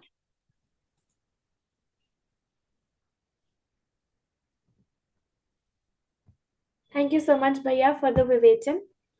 It was so easy to understand the way you explained the shlokas. We'll now move on to the question answer session. Those of you who wish to ask questions, please raise your hand and also do turn on your camera. Shall we begin the questions, Bhaiya? Yeah. Let us start. Jai Shri Krishna to all. Hirvane ji. Jai Shri Krishna Bhaiya ji. Jai Shri Krishna. Actually, here it is said that Chatur Varna is classified based on the Gun Karma Vivagasa. Gun Karma se hota hai. Right. But this is a very well known fact. But still, people, why it is not in our practical field actually? Still, we are classifying as from birth only, not from good. Yeah, that is our mistake, you know. Our greater mistake is that we are pointing out a finger at Bhagavad-Gītā, that we are living as per Bhagavad-Gītā. When Bhagavad-Gītā is clearly clarifying that it is based on guna and karma and not based on janma. Guna, karma, bhava. So it is our mistake. It is our mistake that we have divided this society in these basic systems, and then we are trying to point a finger at Bhagavad-Gītā, that Brahman, Kshatriya, Shudra, Vaishya, Chaturvarna is created by Bhagavad-Gītā. It is created by Bhagavad-Gītā. Paramatma says that I have created it, but based on guna and karma, that we have forgotten. We take it only as janma, which is a great mistake. But why this gross mistake is just going on like this, and then we are put in dark actually. And we are vested interest of Westerners who want to blame India, that Indian society is divided. This caste system, Indian society is divided. And we have accepted that criticism, and unfortunately, we are also living life that way only. We are treating our maid servant, if she is from a lowly family of, say, Shudra, in our day-to-day example, then we treat her as Shudra. We don't allow her to eat at our home. It is our mistake, no? Why we should not treat her like a Brahmin? What is the difference? Both are human beings, no? Why should not be allowed to enter your kitchen? She should be. Why should not sit with you? She should be allowed to sit with you. See, our habits and our age-old thoughts are creating this rift in the society, not the Geeta. Geeta is clearly saying guna and karma. It is up to us that we accept this message of Geeta as it really means, and then try to implement it in our day-to-day life. Then only division of society will go off. Otherwise, it will continue. Isn't it? So why this should not be implemented actually by a learned person, or why we should not impose that government should make a law like this, so that this misunderstanding of our society can be eliminated. You forget about Chaturvarna, but every caste or every this division of society, Brahman, there are 100 Yeah. types of Brahman. Shudra, Yeah, there yeah. are 100 types of Shudra. Yeah. Kshatriya, there are 100 types of Kshatriya. We have further subdivided it this. We are not divided into only 4 now. Our great Right. mistake is that we have divided our Hindus in more than 100 divisions. Yeah. And that is the great tragedy of our country, that Yeah. no coming together. If I blame somebody, then he will say, if you blame a Hindu, he will say, okay, he's not blaming me, he's blaming some Kshatriya or some subcaste of Kshatriya. Yeah. The day he blames me, I will say what to do. So Yeah. Hindus are so much divided in their thoughts, in their actions.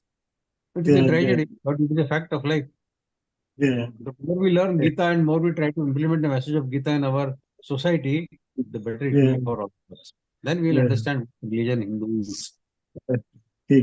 And secondly, we have one more question, because we are governed by law of law of karma. So as Yeah. per law of karma, as per, we are getting the result of that thing.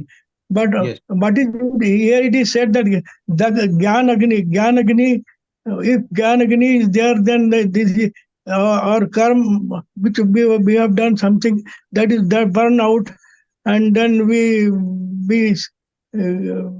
escape from this what we say, what we anything what we have done wrong.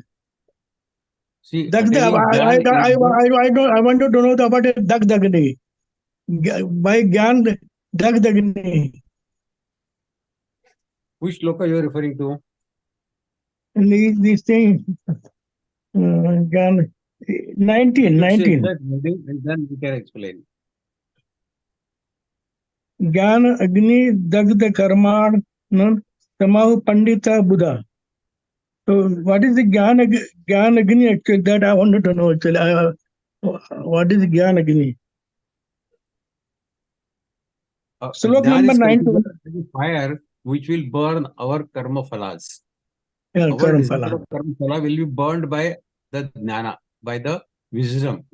The more we learn from Gita that how futile it is to expect the karma phala, how futile it is to keep on claiming that I am the doer, this Gyan will burn your karmas. Because we have understood the folly of claiming doership and the folly of expecting return reward. This is a Gyan, isn't it?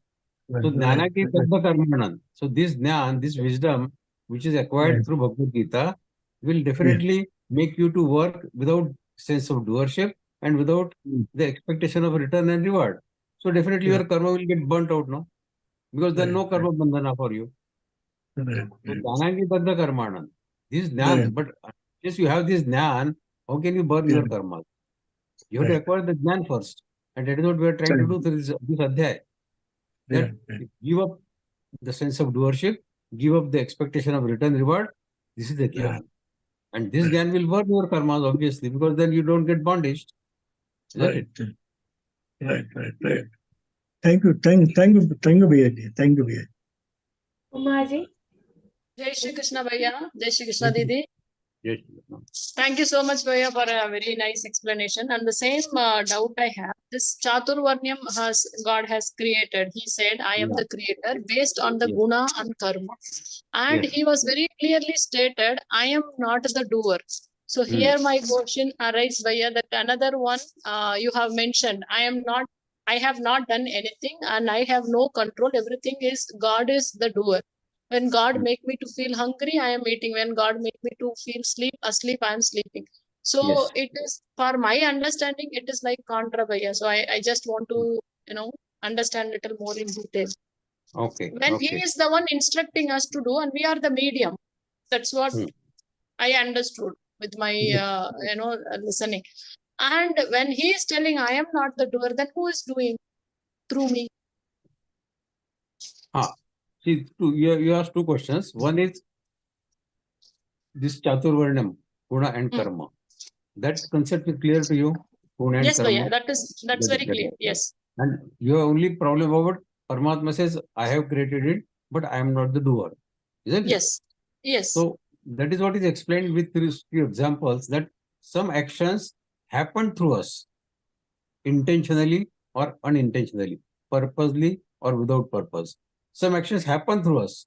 And Paramatma is saying the same, that for the good of society, some actions do happen through me. And this is one of such actions. It has happened to Paramatma. And that is why he says that I am not the doer. It has happened to me. Like we took the example of Rabindranath Tagore, that Gitanjali happened to me. I didn't write it. It happened to me. So likewise, Bhagavan Sri Krishna says that this Chaturvarnya, this happened to me, happened through me, but I am not the doer. And Now he tell is me- advising us to follow the same pattern. Like you also be like that. It is all happening through you, and don't take the doership. Don't take that you Yeah. are doing. Yes, yes. Don't take the doership of anything that you are doing. If you are helping Whereas, somebody, if you are yes, helping Bhaiya. somebody in need, and you take the doership that I have helped him, then you get bondaged. If you want to follow the principle of namang karmani limpanti, name karma phale spruha, if you want to get not to get bondaged of your karma, then that sloka you have to follow. Paramatma says, I don't get bondaged. Naman karmani limpanti, name karma phale spruha. Because I don't claim the doership and I don't have any sight on my the karma phala. So the message to us is that only, that you keep doing your karma, but without claiming doership or without expecting any return reward. This is the only message we have to take from this shloka. Okay. Hmm? And one more small query, sir. Like the all trigunas is the mixture. Whenever we are doing some actions, we are sometimes even last Vivechan you have explained. Morning we are sattvic, then we become rajasic, then we become tamasic. There is any recommendation is there, sir, to know for my understanding? I'm asking. Like if you take the dietetics, I'm a dietitian, so there is 60% carb, 40% this one, and 30%. So there is anything is like that can follow 60 to 70% we have to be rajasic, because we have to earn, we have to work, then only we can be survive in this world, and we need rest, we need take refresh, what I can say, repair ourselves, so that rest is also need, that is coming under tamasic. So there is any percentage is there, sir, to perform our duties, or You see, to train ourselves with the curve? okay. See, out of Gunas. world population, 80-85% are Rajasi people. Okay. Okay. Hardly 5% will be Sattvic people, and remaining will be Tamasi people. Our idea is to go, we are all Rajasi people. Okay. I would not say we are all Tamasi, because we are Rajasi in the sense that we are learning Geeta, but we are expecting something also from our material life. True. So whatever we are doing, we are trying to walk on the path of Adhyatma, spirituality, as well as we are walking on the path of material life. Both we are living a parallel life, isn't it? Now, our main objective of life is to slowly reduce the content of material life and increase the content of spiritual life. Yes. And as the age advances, this goes on happening automatically. So long as you are young, you have a lot of expectation from the material world, and you try striving very hard for getting those fulfilled. But when your requirements are getting fulfilled day by day, when you grow, you become 40, 50, 60, then all your requirements are already met out. Yes. Paramatma says, there's nothing wrong in earning money, nothing wrong.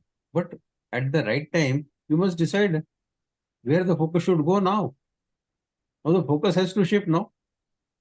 Or till the last breath of our life, we'll keep thinking only about money or material. No. Isn't it? So now coming to this, our focus has to go on changing from Rajasi to Sattvic. At the end of life, we should be at least 90% Sattvic. That is the expectation. And that is the reason we are learning Geeta. To slowly shift the focus. I don't say we are Tamasi, because Tamasi is a very bad word. But we are all Rajasi. That let us accept it. We are Rajasi.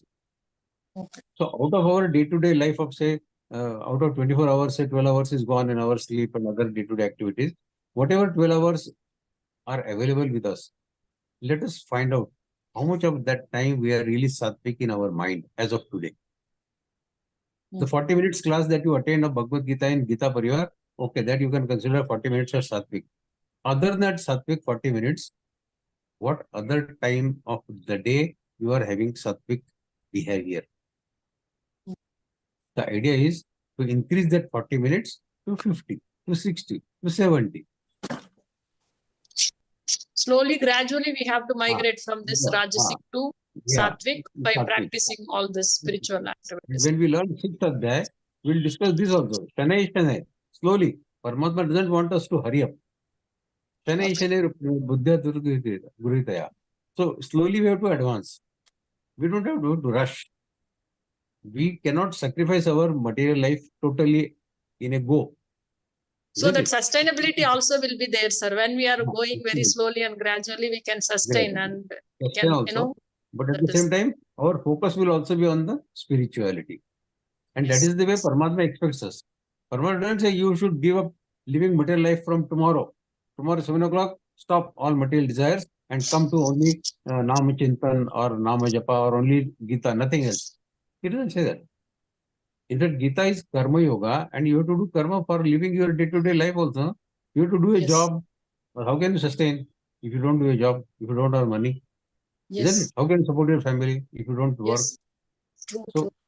but Gita doesn't say that you should go to a forest for being a yogi. Karma Yoga is living your day-to-day life, but with this understanding that the ultimate objective of my life is to become one with Paramatma. Through Karma Yoga. Not get attached with this and try to do not your attached. own routine. Detached This two things attachment, what you can say. detachment from attachment. That is the golden rule. We keep doing everything, but with a detached mind. Yeah. Yeah. Yeah.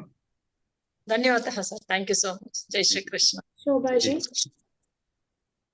Jai Shri Krishna. Bhaiya ji, I got only one problem that I could understand karma and akarma. I couldn't understand vikarma exactly. Karma, all sakam karma, good karma is karma we are doing. Example. And akarma, without doing all prescribed duties, without expectation, thinking that I am not doer. I couldn't understand the vikarma exactly. What is vikarma? Vikarma is prohibited work. What you are not supposed to do. Oh, okay. You are not supposed to cause injury to your neighbor. You are not supposed to be violent with your colleagues. You are not supposed to insult your parents. So that is Vikarma. Something which you are not expected to do. You are not supposed to do as per our scriptures. So these are the things which are prohibited for us. That is Vikarma. So Vikarma is the worst. All of us are doing karma, which is sakam karma. Our effort should be to convert our karma into akarma. If we are successfully converting our karma into akarma, we get released of all our bondages. Right, yeah. Yeah. Thank you very much. Thank you, Bhaiya. बहुत सुंदर रहा. Thank you. Too good. Excellent. Jai Shri Krishna. I have a very silly doubt, you can say, but I think I need to ask it because in this whole of this adhyaya, we have been hearing about don't get attached to your actions. Okay. Yes. Now, but if we don't take ownership of our actions, then because when we do a task, we have to own it. Now, as a housewife, I am supposed to take care of my family. Okay. Now, I have to take ownership of that and see that my family is well taken care in whatever capacity I can do. So I have to own that. If I don't own it, that means if I say I'm only a doer and I'm not responsible for the things, then I will not do a proper job. Isn't it? So it becomes very difficult to detach yourself and say, I will do my duty, but anyway, whatever is the end result, it doesn't concern me. I will do whatever I can. Then I don't do my best. I will not, it will not make me do my best because I'm not taking any ownership. If okay, it's not cooked properly, okay, all right, it is not cooked properly. So what? I am not the doer. And similarly, it can go on to anybody who is doing anything wrong, like dacoity or whatever it is. They will say, I am not the doer. I only was made to do it. So it can go on like that. So there has to be somewhere where I take ownership of the fact that I am doing it. So when I take that ownership, then it becomes karma or it becomes vikarma. I don't know. Okay. Is it okay? Complete now? Your question is complete? Yes, Okay. yes. Okay, let us start now. First thing about the dacoity or whatever you said, let us clarify that first. Okay. Okay. Anybody performing that and saying that I have not done it, it got it done from me. Okay. That is what the question is, no? That nobody is to be blamed. Somebody kills somebody, he'll say, I have not killed, somebody got it killed from me, something like that. Okay. So this rule is applicable only for our prescribed duty, our karma only. Okay. Is killing somebody your prescribed duty? No. No. Dacoity, is it a prescribed duty? No. No. Dacoity, killing, these are sinful act and they will continue to remain sinful act. Yes. Whatever discussions we carry on this karma, because they are all vikarma. Yes. Vikarma definitely puts you under bondage in any case. Okay. So they are all vikarma. Let us forget about those vikarma.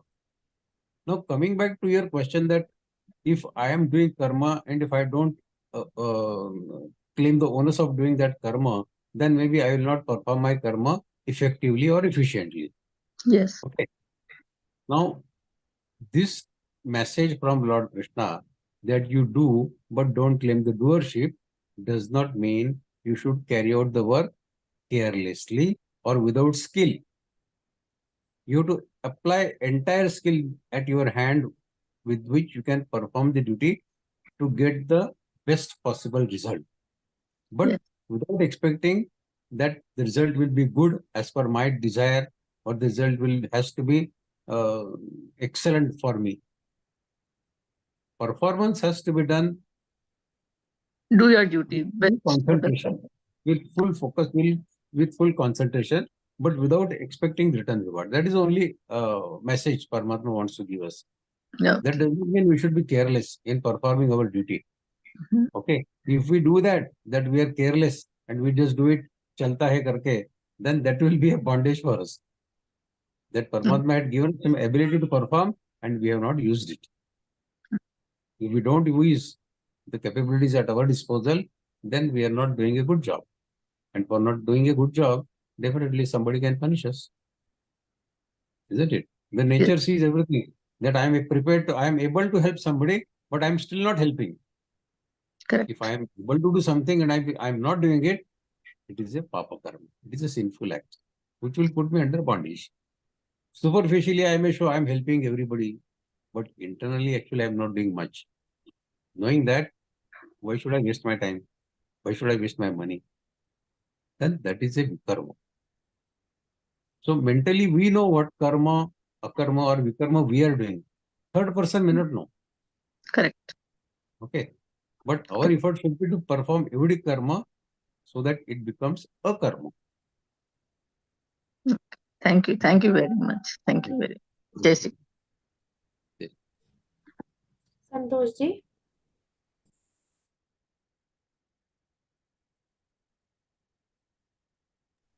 Bhaiya, you're on mute. Jai Shri Krishna Dada. Now it's okay. First of all, thank you very much for explaining this Chaturvaranya. So actually, one of the point for feeling guilty for all of us, kind of things. But I still have a difficulty in the word Shudras because the way Shudra, the way it is perceived and interpreted in a society is very demeaning. So what was the original meaning of that word, or what was the intended meaning of that word? I had two questions, by the way. This is the first one. So what was the intended meaning of that word at that time? And is it described by correctly? Yeah, it is described in Bhagavad-Gītā itself. Shudras have to offer services. See, services doesn't mean a low level or that kind of thing. It is just the services. All are equal. See, I will say today's IT industry is Shudras. They are offering services for performing the performance of industry, no? So IT industry That's is a good Shudra example. Yeah. Offering services any job that offers services is Shudra. So Okay. Shudra is not a low level job or low level division of the society. It is our unfortunate thing that we have accepted this criticism from outside India, and we are also living like that. The day we wake up and really understand this message of Gita, that all are equal. It is not that Brahman and Shudra and Vaishya are having some hierarchy in their levels. All are equal. As I said, when Paramatma himself says Samatma Yoga Uchyate, equanimity is yoga, how can he differentiate between four castes? It is only based on their role that they have to play for maintaining a good society. Ultimately, in our house also we divide, no? That the husband will work and earn money. Wife will like, take care of cooking and other day-to-day activities. Children will study. Grandparents, they will advise the grandchildren how to behave in the society. They will give them proper sanskars. So this division of work happens in our family also, isn't it? Yeah. Yeah. So does it There mean is that also our a wife, word jati dharma used in the Gita. So that jati is same as caste or is it different then? Jati Dharma? Where is Ah. that Jati Dharma? I think Gita there's somewhere in the word. No, there is no Is it- Jati. There is No? no Jati Dharma. Okay. There Okay, is no then I Jati Dharma. misused. I don't know. I cannot remember. Okay.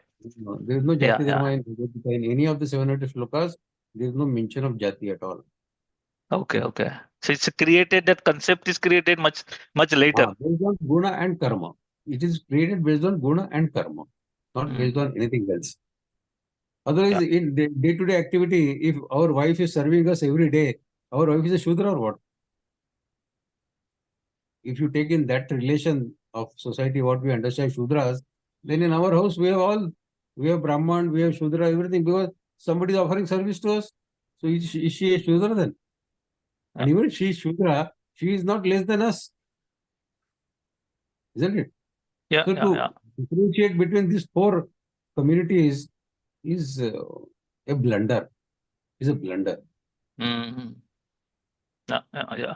I wish Gita Pariwar is helping to remove that one. Yeah, That is yeah, what the yeah. awakening has to be done in the society. The more people learn Gita, they will really appreciate that this division of caste is not based on birth. It is based on guna and karma only. That's why I always give this example. A Brahmin is joining army. The day he joins army, he becomes a Kshatriya. He has to kill the enemy. Brahman do not enter into violence. Okay, fine. But you are not a Brahmin now. You are a Kshatriya. You have to kill the enemy. So this is based on your karma. You have joined the army. Your prescribed duty is now to kill the enemy. If you run away from that, then it will put under a great sinful act and you will put under great bondage. That is what Arjuna has been taught by Krishna. Don't run away from the battlefield. Your job now in the battlefield is to kill the enemy. You have to do it. Yeah, yeah. Good explain. Thank you. I have second question. I was reflecting upon this akarma and sakarma. So trying to understand, but when I relate it to this day-to-day situations, for example, when you work actually, for every action or every karma, there is always an end result which is associated. The way it is done, it is planned like this. And also there is an expectation that end results are made, and that's also further expectation of recognition, reward, that's also based on end results. So there is always, somehow we work 10 hours a day, it's always there. Also in a personal situation, when we wish for someone, we pray for someone, for whatever reason, the health or other thing, there is also expectation of end result, health getting better or other things. So I'm wondering then, for most part of our actions, there are expectations. So how do we put that in the context of Bhagavad Gita learning? Is it bad? So Is it? there is a difference between praying for somebody's welfare and then expecting a result of our work, our karma. We have done our duty of serving somebody. And there the thing stops. There the thing stops. We cannot keep our sight that if he improves, the doctor cannot say that I have done my best, then this patient has to improve. It is not in his hand also. Ultimately, doctor also at the end say, "Ab to Paramatma Malik hai." He also says, no? अब तो भगवान मालिक है. Yes, yes. So we also understand that everything is not in his hands. There are few things which are beyond us, beyond our control. Likewise, whatever karma we do for welfare of anybody in the society, the end result is not in our hand. Karmanyavadikaraste ma phaleshu kadachana. It is not in our hands. But our duty has to be performed with whatever excellent capabilities, capacities we have. We cannot shy away from doing that. But saying that I have performed my duty, so the result has to come, that is a folly. Yeah. Yeah. And the example I gave at the workplace, how would you react to it, or how would you put that? No, workplace, see, you are paid a salary for doing the work and producing the result. Okay. So you are giving return for the salary that is paid to you by your employer. You are supposed to work to produce the desired results. There the question of spirituality doesn't come. Okay. Okay. It's not a spiritual world there where you are paid salary and you are performing some work to produce the result which your employer wants. Okay. Yeah. There is no role of Paramatma in this. You are performing duty to justify the salary paid to you. Okay. But at the same time, you must make sure that none of your karma while doing that office work also becomes a Vikarma. Something which you are not supposed to do, you should not do. Because every karma is definitely going into our balance sheet, whether it is karma or akarma or vikarma. If somebody is paying us money and he says you kill somebody and they say I have been paid, so I am doing this act, that is a vikarma and that will continue to remain vikarma. Whatever office work, okay, that is a part of duty. Collecting data, distributing data, programming, distributing, that is a part of data, that is a part of job that we have to do. It is neither sattvic nor tamasi nor rajasi, isn't it? Like I said, blinking of eyelids is not nothing. You can't say it is rajasi, tamasi, tamasi. So similarly, office work that we do, if it is harmless, it is not harming anybody, then it is a normal karma. We'll discuss the types of karma also in the preceding next slokas. What kind of karmas are there? Yeah. Thank you very much. Yeah. Jai Shri Krishna. Jai Shri Krishna. Veena ji.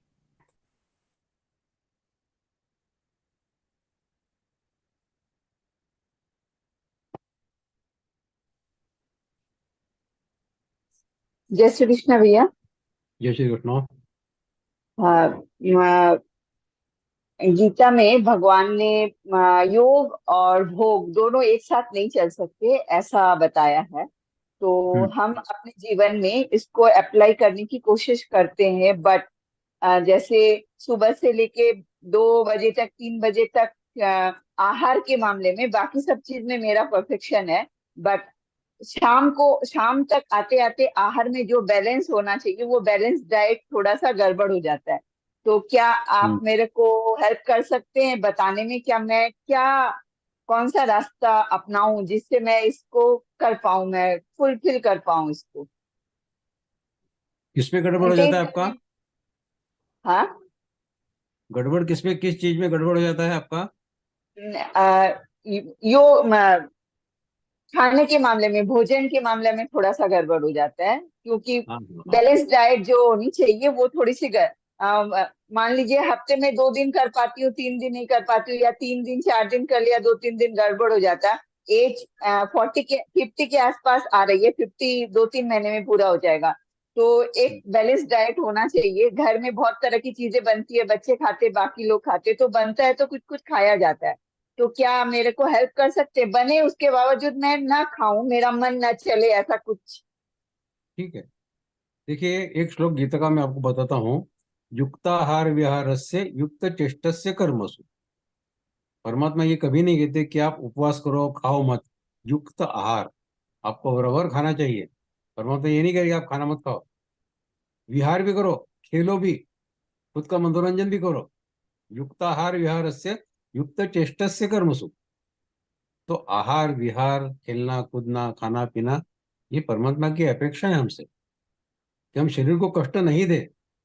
परमात्मा कहते हैं कि आपके शरीर में मैं हूं, आप शरीर को कष्ट देते तो मेरे को कष्ट दे रहे हैं. By remaining hungry for many days, people who have in the habit of they are in the habit of keeping fasting on 3 days a week or so, they're troubling their body. And Paramatma says, don't do this. You are punishing me for nothing. I'm in your body. I'm getting thinner day by day because you are not eating. So, yuktahar viharasya. Whatever eating you are doing, if it is for maintaining the body, nothing wrong in it. So long as it is not a non-vegetarian food, nothing wrong in it. Whatever your body wants, you have to supply it to body. And what we should eat and what we should avoid, that you can see the Shraddhatraya Vibhaga Yoga, 17 अध्याय. जी sir, वो तो पता है, पतंजलि परिवार से जुड़े हुए हैं, तो क्या खाना चाहिए क्या नहीं खाना चाहिए ये पता है. बट प्रॉब्लम यहाँ आती है कि अब भूख नहीं है, फिर भी कुछ है तो खाने का मन करता है, वो चीज से बाहर निकलना, वो मेरा प्रॉब्लम है. भूख नहीं है फिर भी कुछ आ गया तो चलो खा लिया, वैसा वाला बात. इसी आपको भूख नहीं है और आपने जबरदस्ती खा लिया, तो दूसरे दिन जब आपको तकलीफ होगी, तब तीसरे दिन आप जरूर सोचेंगे खाने के पहले कि नहीं ये जरूर नहीं थी, जी तब जी खाया, जी परेशानी हो गई, तो better I don't eat. So we learn Yes. from experience, isn't it? Once we get a couple of bad experiences, we learn from those experiences that I should not do it. I am damaging my own body by eating when it is not required. When I am not feeling hungry, I am unnecessarily eating, forcing myself to eat something Yes, which is not yes. right. It is damaging my This is body. my problem. So that is what, based on your own experience, you will definitely improve, because this cannot remain a permanent habit. You cannot go on damaging your body day by day, every day. Yes, पहले से तो काफी better हुआ है और थोड़ा ज्यादा improvement करना चाहती हूँ. तो okay This will sir, totally कोई go बात off. नहीं. It will totally go off one day. Habit से आ जाएगी वो चीज. Yeah, जरूर आएगा, जरूर आएगा. Okay sir, thank you. Yeah. Praniti ji.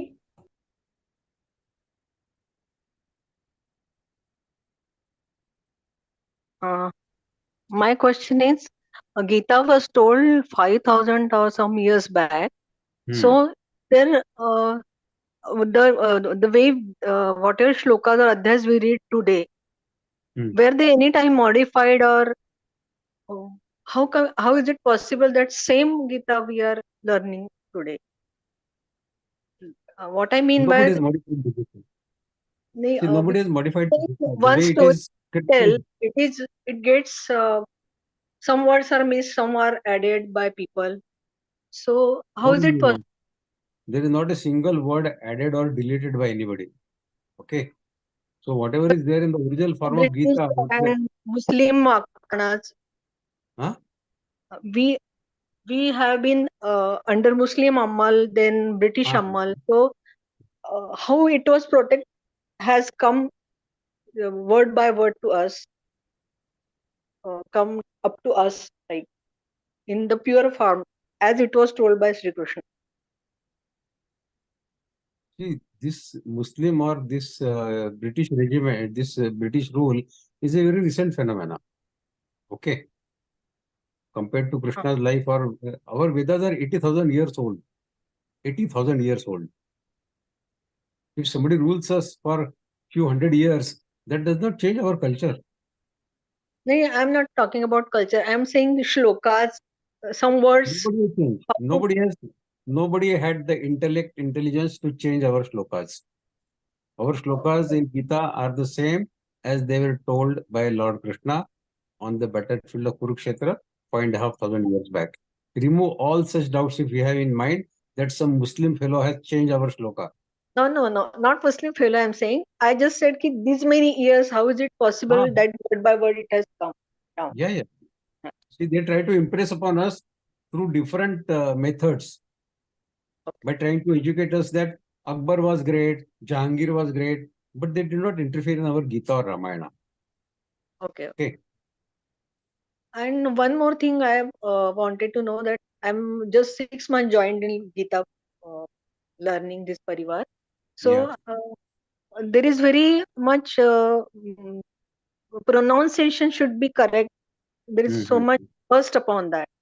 But what we say that when we chant any shlok or mantra with pure bhav in the mind, then it may happen that pronunciation can change. So what is Hmm. important? Pronunciation is important, or with concentration or with that bhav we say those See, shlokas. undoubtedly the bhav is important. But bhav is important does not mean that we should go on pronouncing any which way which we want. Okay. So we have to put in our best efforts to learn perfect pronunciation as taught to us by our teachers in Geeta Pariwar. Okay. After that, if some Rasvadirga error remains, okay, if some Rasvadirga error remains, okay, that is acceptable. But that does not mean that you should not try your best. And I'm sure that when you spend L1, L2, L3, L4, all this, your pronunciation has to become perfect at the end of L4. Okay. Because every day the teacher will tell you the same shloka 4, 5, 6 times. Then the text will come. Then the audios will come. If you listen to the audios and if you try to read the shlokas with your trainer in your class, when he is reading it, there is no way that the pronunciation will go wrong. Yeah. Yes. So don't be afraid of pronunciation. It will come perfectly all right. Okay. And even if some 19 remains in your pronunciation, does not matter. Okay. Yeah. Okay, thanks. Thank you. Geeta ji.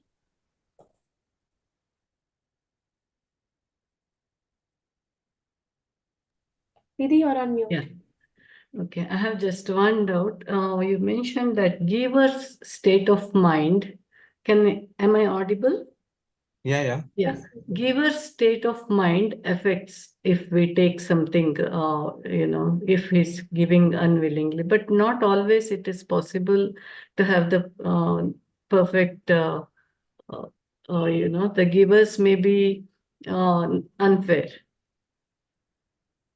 But a hungry person will take the food, no matter what the giver is thinking. Like that, it's always not possible to know the giver's intention or.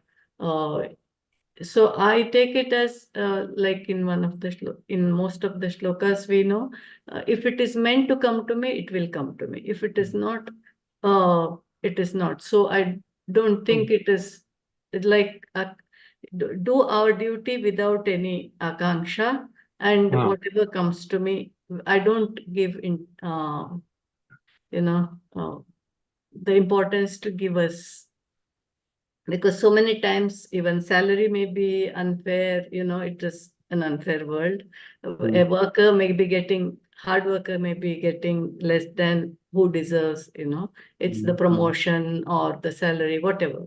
So in one of the shloka you had mentioned that giver's state of mind affects. If he's giving in a not good intention with the, so I take it even it's the fairness which matters. You see, ultimately, whatever the giver is giving you, okay, suppose you have taken the example of salary.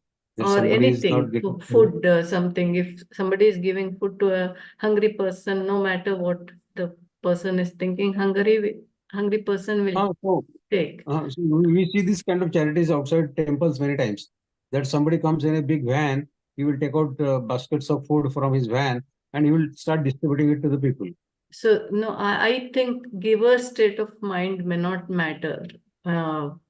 It is whatever is meant to go to any person will reach him. No, it does matter. It does matter.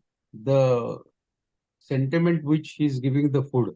If he is giving the food to that person so that he will earn punya out of it, or he is somebody sick in his family and then somebody has told him that you distribute food, you do this charity, then you will get a good result out of it.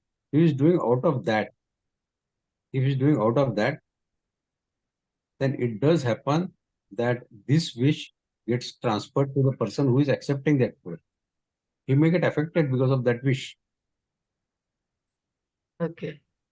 He may get affected. That is why, in old days, I remember when I was a child, my grandmother used to believe very deeply in this kind of thoughts. If any of our friends used to enter our house every time taking lunch that time, she will immediately say, उसके सामने खाना मत खाओ.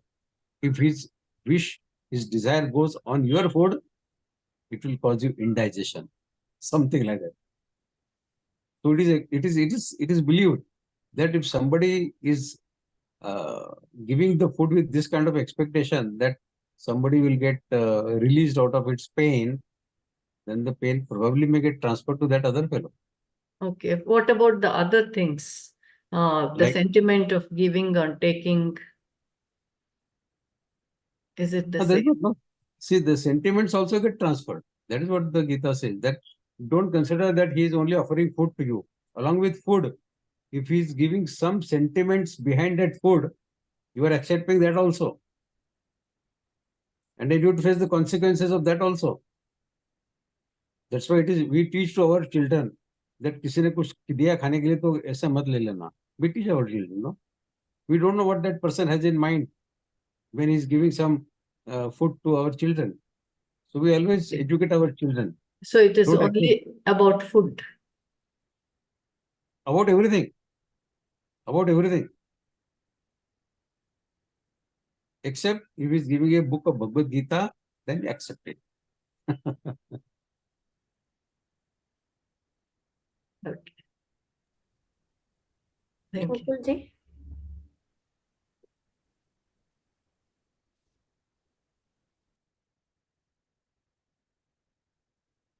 Okay, all questions over? Bhaiya, one more question.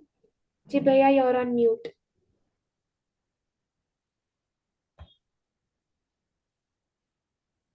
Mukul ji, you're on mute. Yes. Jai Shri Krishna. Jai Shri Krishna.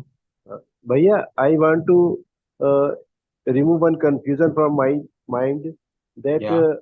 Bhagavad Gita was first told when? Long time back, I think before Mahabharata. I learned somewhere it was told to Manu, and then he told it to his son Vyavastha Manu, and then Ishwaku, and then Not Gita part of it. It was only the Karma Yoga part of it, which Lord Krishna Yes. says, I first gave it to Sun God, then he gave it to his son. His son God, Manu, then Manu gave Vyavastha it to Manu. Vishwaku. It was only related to Karma Yoga, not about Gita. No, because it is in Krishna Arjun Samvade whole Gita. Yeah, but it is related to only Karma Yoga. That Karma Yes. Yoga was first given by Lord Krishna to Sun, and then to Manu, and then to Yes. Ishwaku, and Yes. all the Rajarshis, and then it translated to next Yes. generations.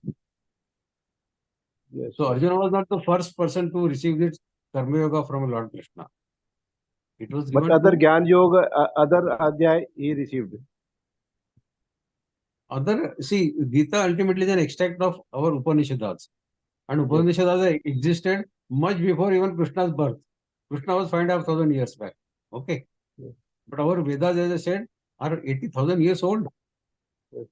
So Vedas and Upanishads, they existed even before the birth of Krishna. Birth in the sense, Yes, yes.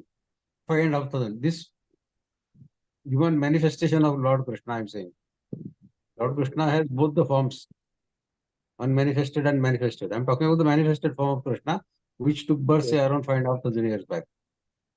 So Vedas and Upanishads are existing much before Krishna's birth also. They were in Suryavansh also in Prantal era. 80,000 years you can imagine, no? 80,000 years is what? Yeah? Yes. Thank you, Jai Okay, Krishna. any other questions? No, Bhaiya, I don't think so. Okay, so Jai Shri Krishna to all. Thank you so much, Bhaiya, for clearing all our doubts so easily today. Thank you for giving your time. It was very easy-going session. It was very easy to understand all that you said, and that helped us a lot. I think, at least to me, it was like a revision for me after almost 1 year. So thank you so much, Bhaiya. Again, for all those of you who have joined us now, this week Geeta Pariwar touched the mark of enlightening 1 million sadhaks with the divine knowledge of Śrīmad-Bhagavadgītā. And there has also been a huge registration in our kids batch, and we have kids Vivechan sessions coming up soon. We thank our speaker, senior trainer Vikas ji, for taking the Vivechan with ease. I would also like to thank our technical team who was working behind the scene, without which this session would not be possible. May Sanatan Dharma thrive as always and Krishna Kripa keep flowing. Now, offering all that we have learned today at the lotus feet of the Lord, I call upon Shilpa ji from Bangalore to lead us into prayer. Didi gives seva as a GC in various levels and has been a part of our Pariwar since January 2023. Jai Shri Krishna Didi. दीदी आप ले लीजिए शिल्पा दीदी, network issue. जी दीदी, आप ले लीजिए दीदी। जी दीदी। भैया, would you like to take the prayer? Yeah. योगेशं सच्चिदानन्दं वासुदेवं व्रजप्रियं धर्मसंस्थापकं वीरं कृष्णं वन्दे जगद्गुरुं। कृष्णं वन्दे जगद्गुरुं। जय Shri Krishna to all. Thank you so much, भैया. जी दीदी, 40 चलो। Before we meet in the next interpretation session, let us first recite Hanuman Chalisa and wind up the session for today.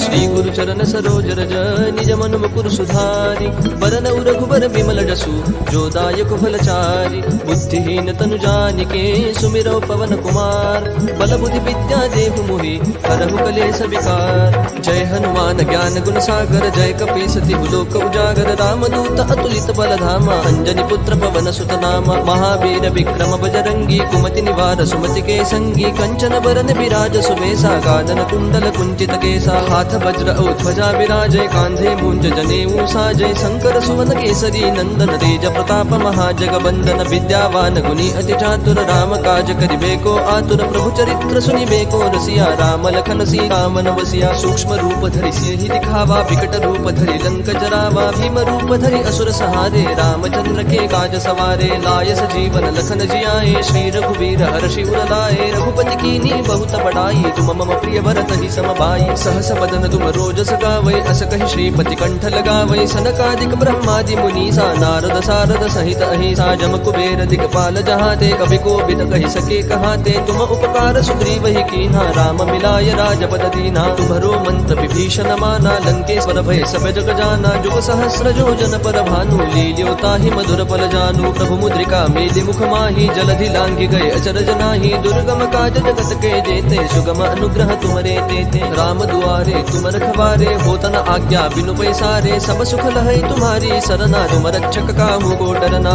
आपन तेज समारो आपै तीनों लोक हाकते कापै भूत पिशाच निकट नहीं आवै महावीर जब नाम सुनावै नासै रोग हरै सब पीरा जपत निरंतर हनुमत बीरा संकट ते हनुमान छुड़ावै मन क्रम वचन ध्यान जो लावै सब पर राम तपस्वी राजा जिनके काज सकल तुम साजा और मनोरथ जो कोई लावै सोई अमित जीवन फल पावै चारों जुग परताप तुम्हारा है प्रसिद्ध जगत उजियारा साधु संत के तुम रखवारे असुर निकंदन राम दुलारे अष्ट सिद्धि नो निधि के दाता असबर दीन जानकी माता राम रसायन तुम्हारे पासा सदा रहो रघुपति के दासा तुम्हारे भजन राम को पावै जन्म जन्म के दुख बिसरावै अंत काल रघुवर पुर जाई जहाँ जन्म हरि भक्त कहाई और देवता चित्तन धरई हनुमत से सर्व सुख करई संकट कटई मिटई सब पीरा जो सुमिरई हनुमत बल बीरा जय जय जय हनुमान गोसाई कृपा करहु गुरुदेव की नाई जो सत बार पाठ कर गोई छूट ही बंदी महासुख होई जो यह पढ़ हनुमान चालीसा होय सिद्धि साखी गौरी सा तुलसीदास सदा हरि चेरा की जय नाथ हृदय महडेरा पवन तनय संकट हरन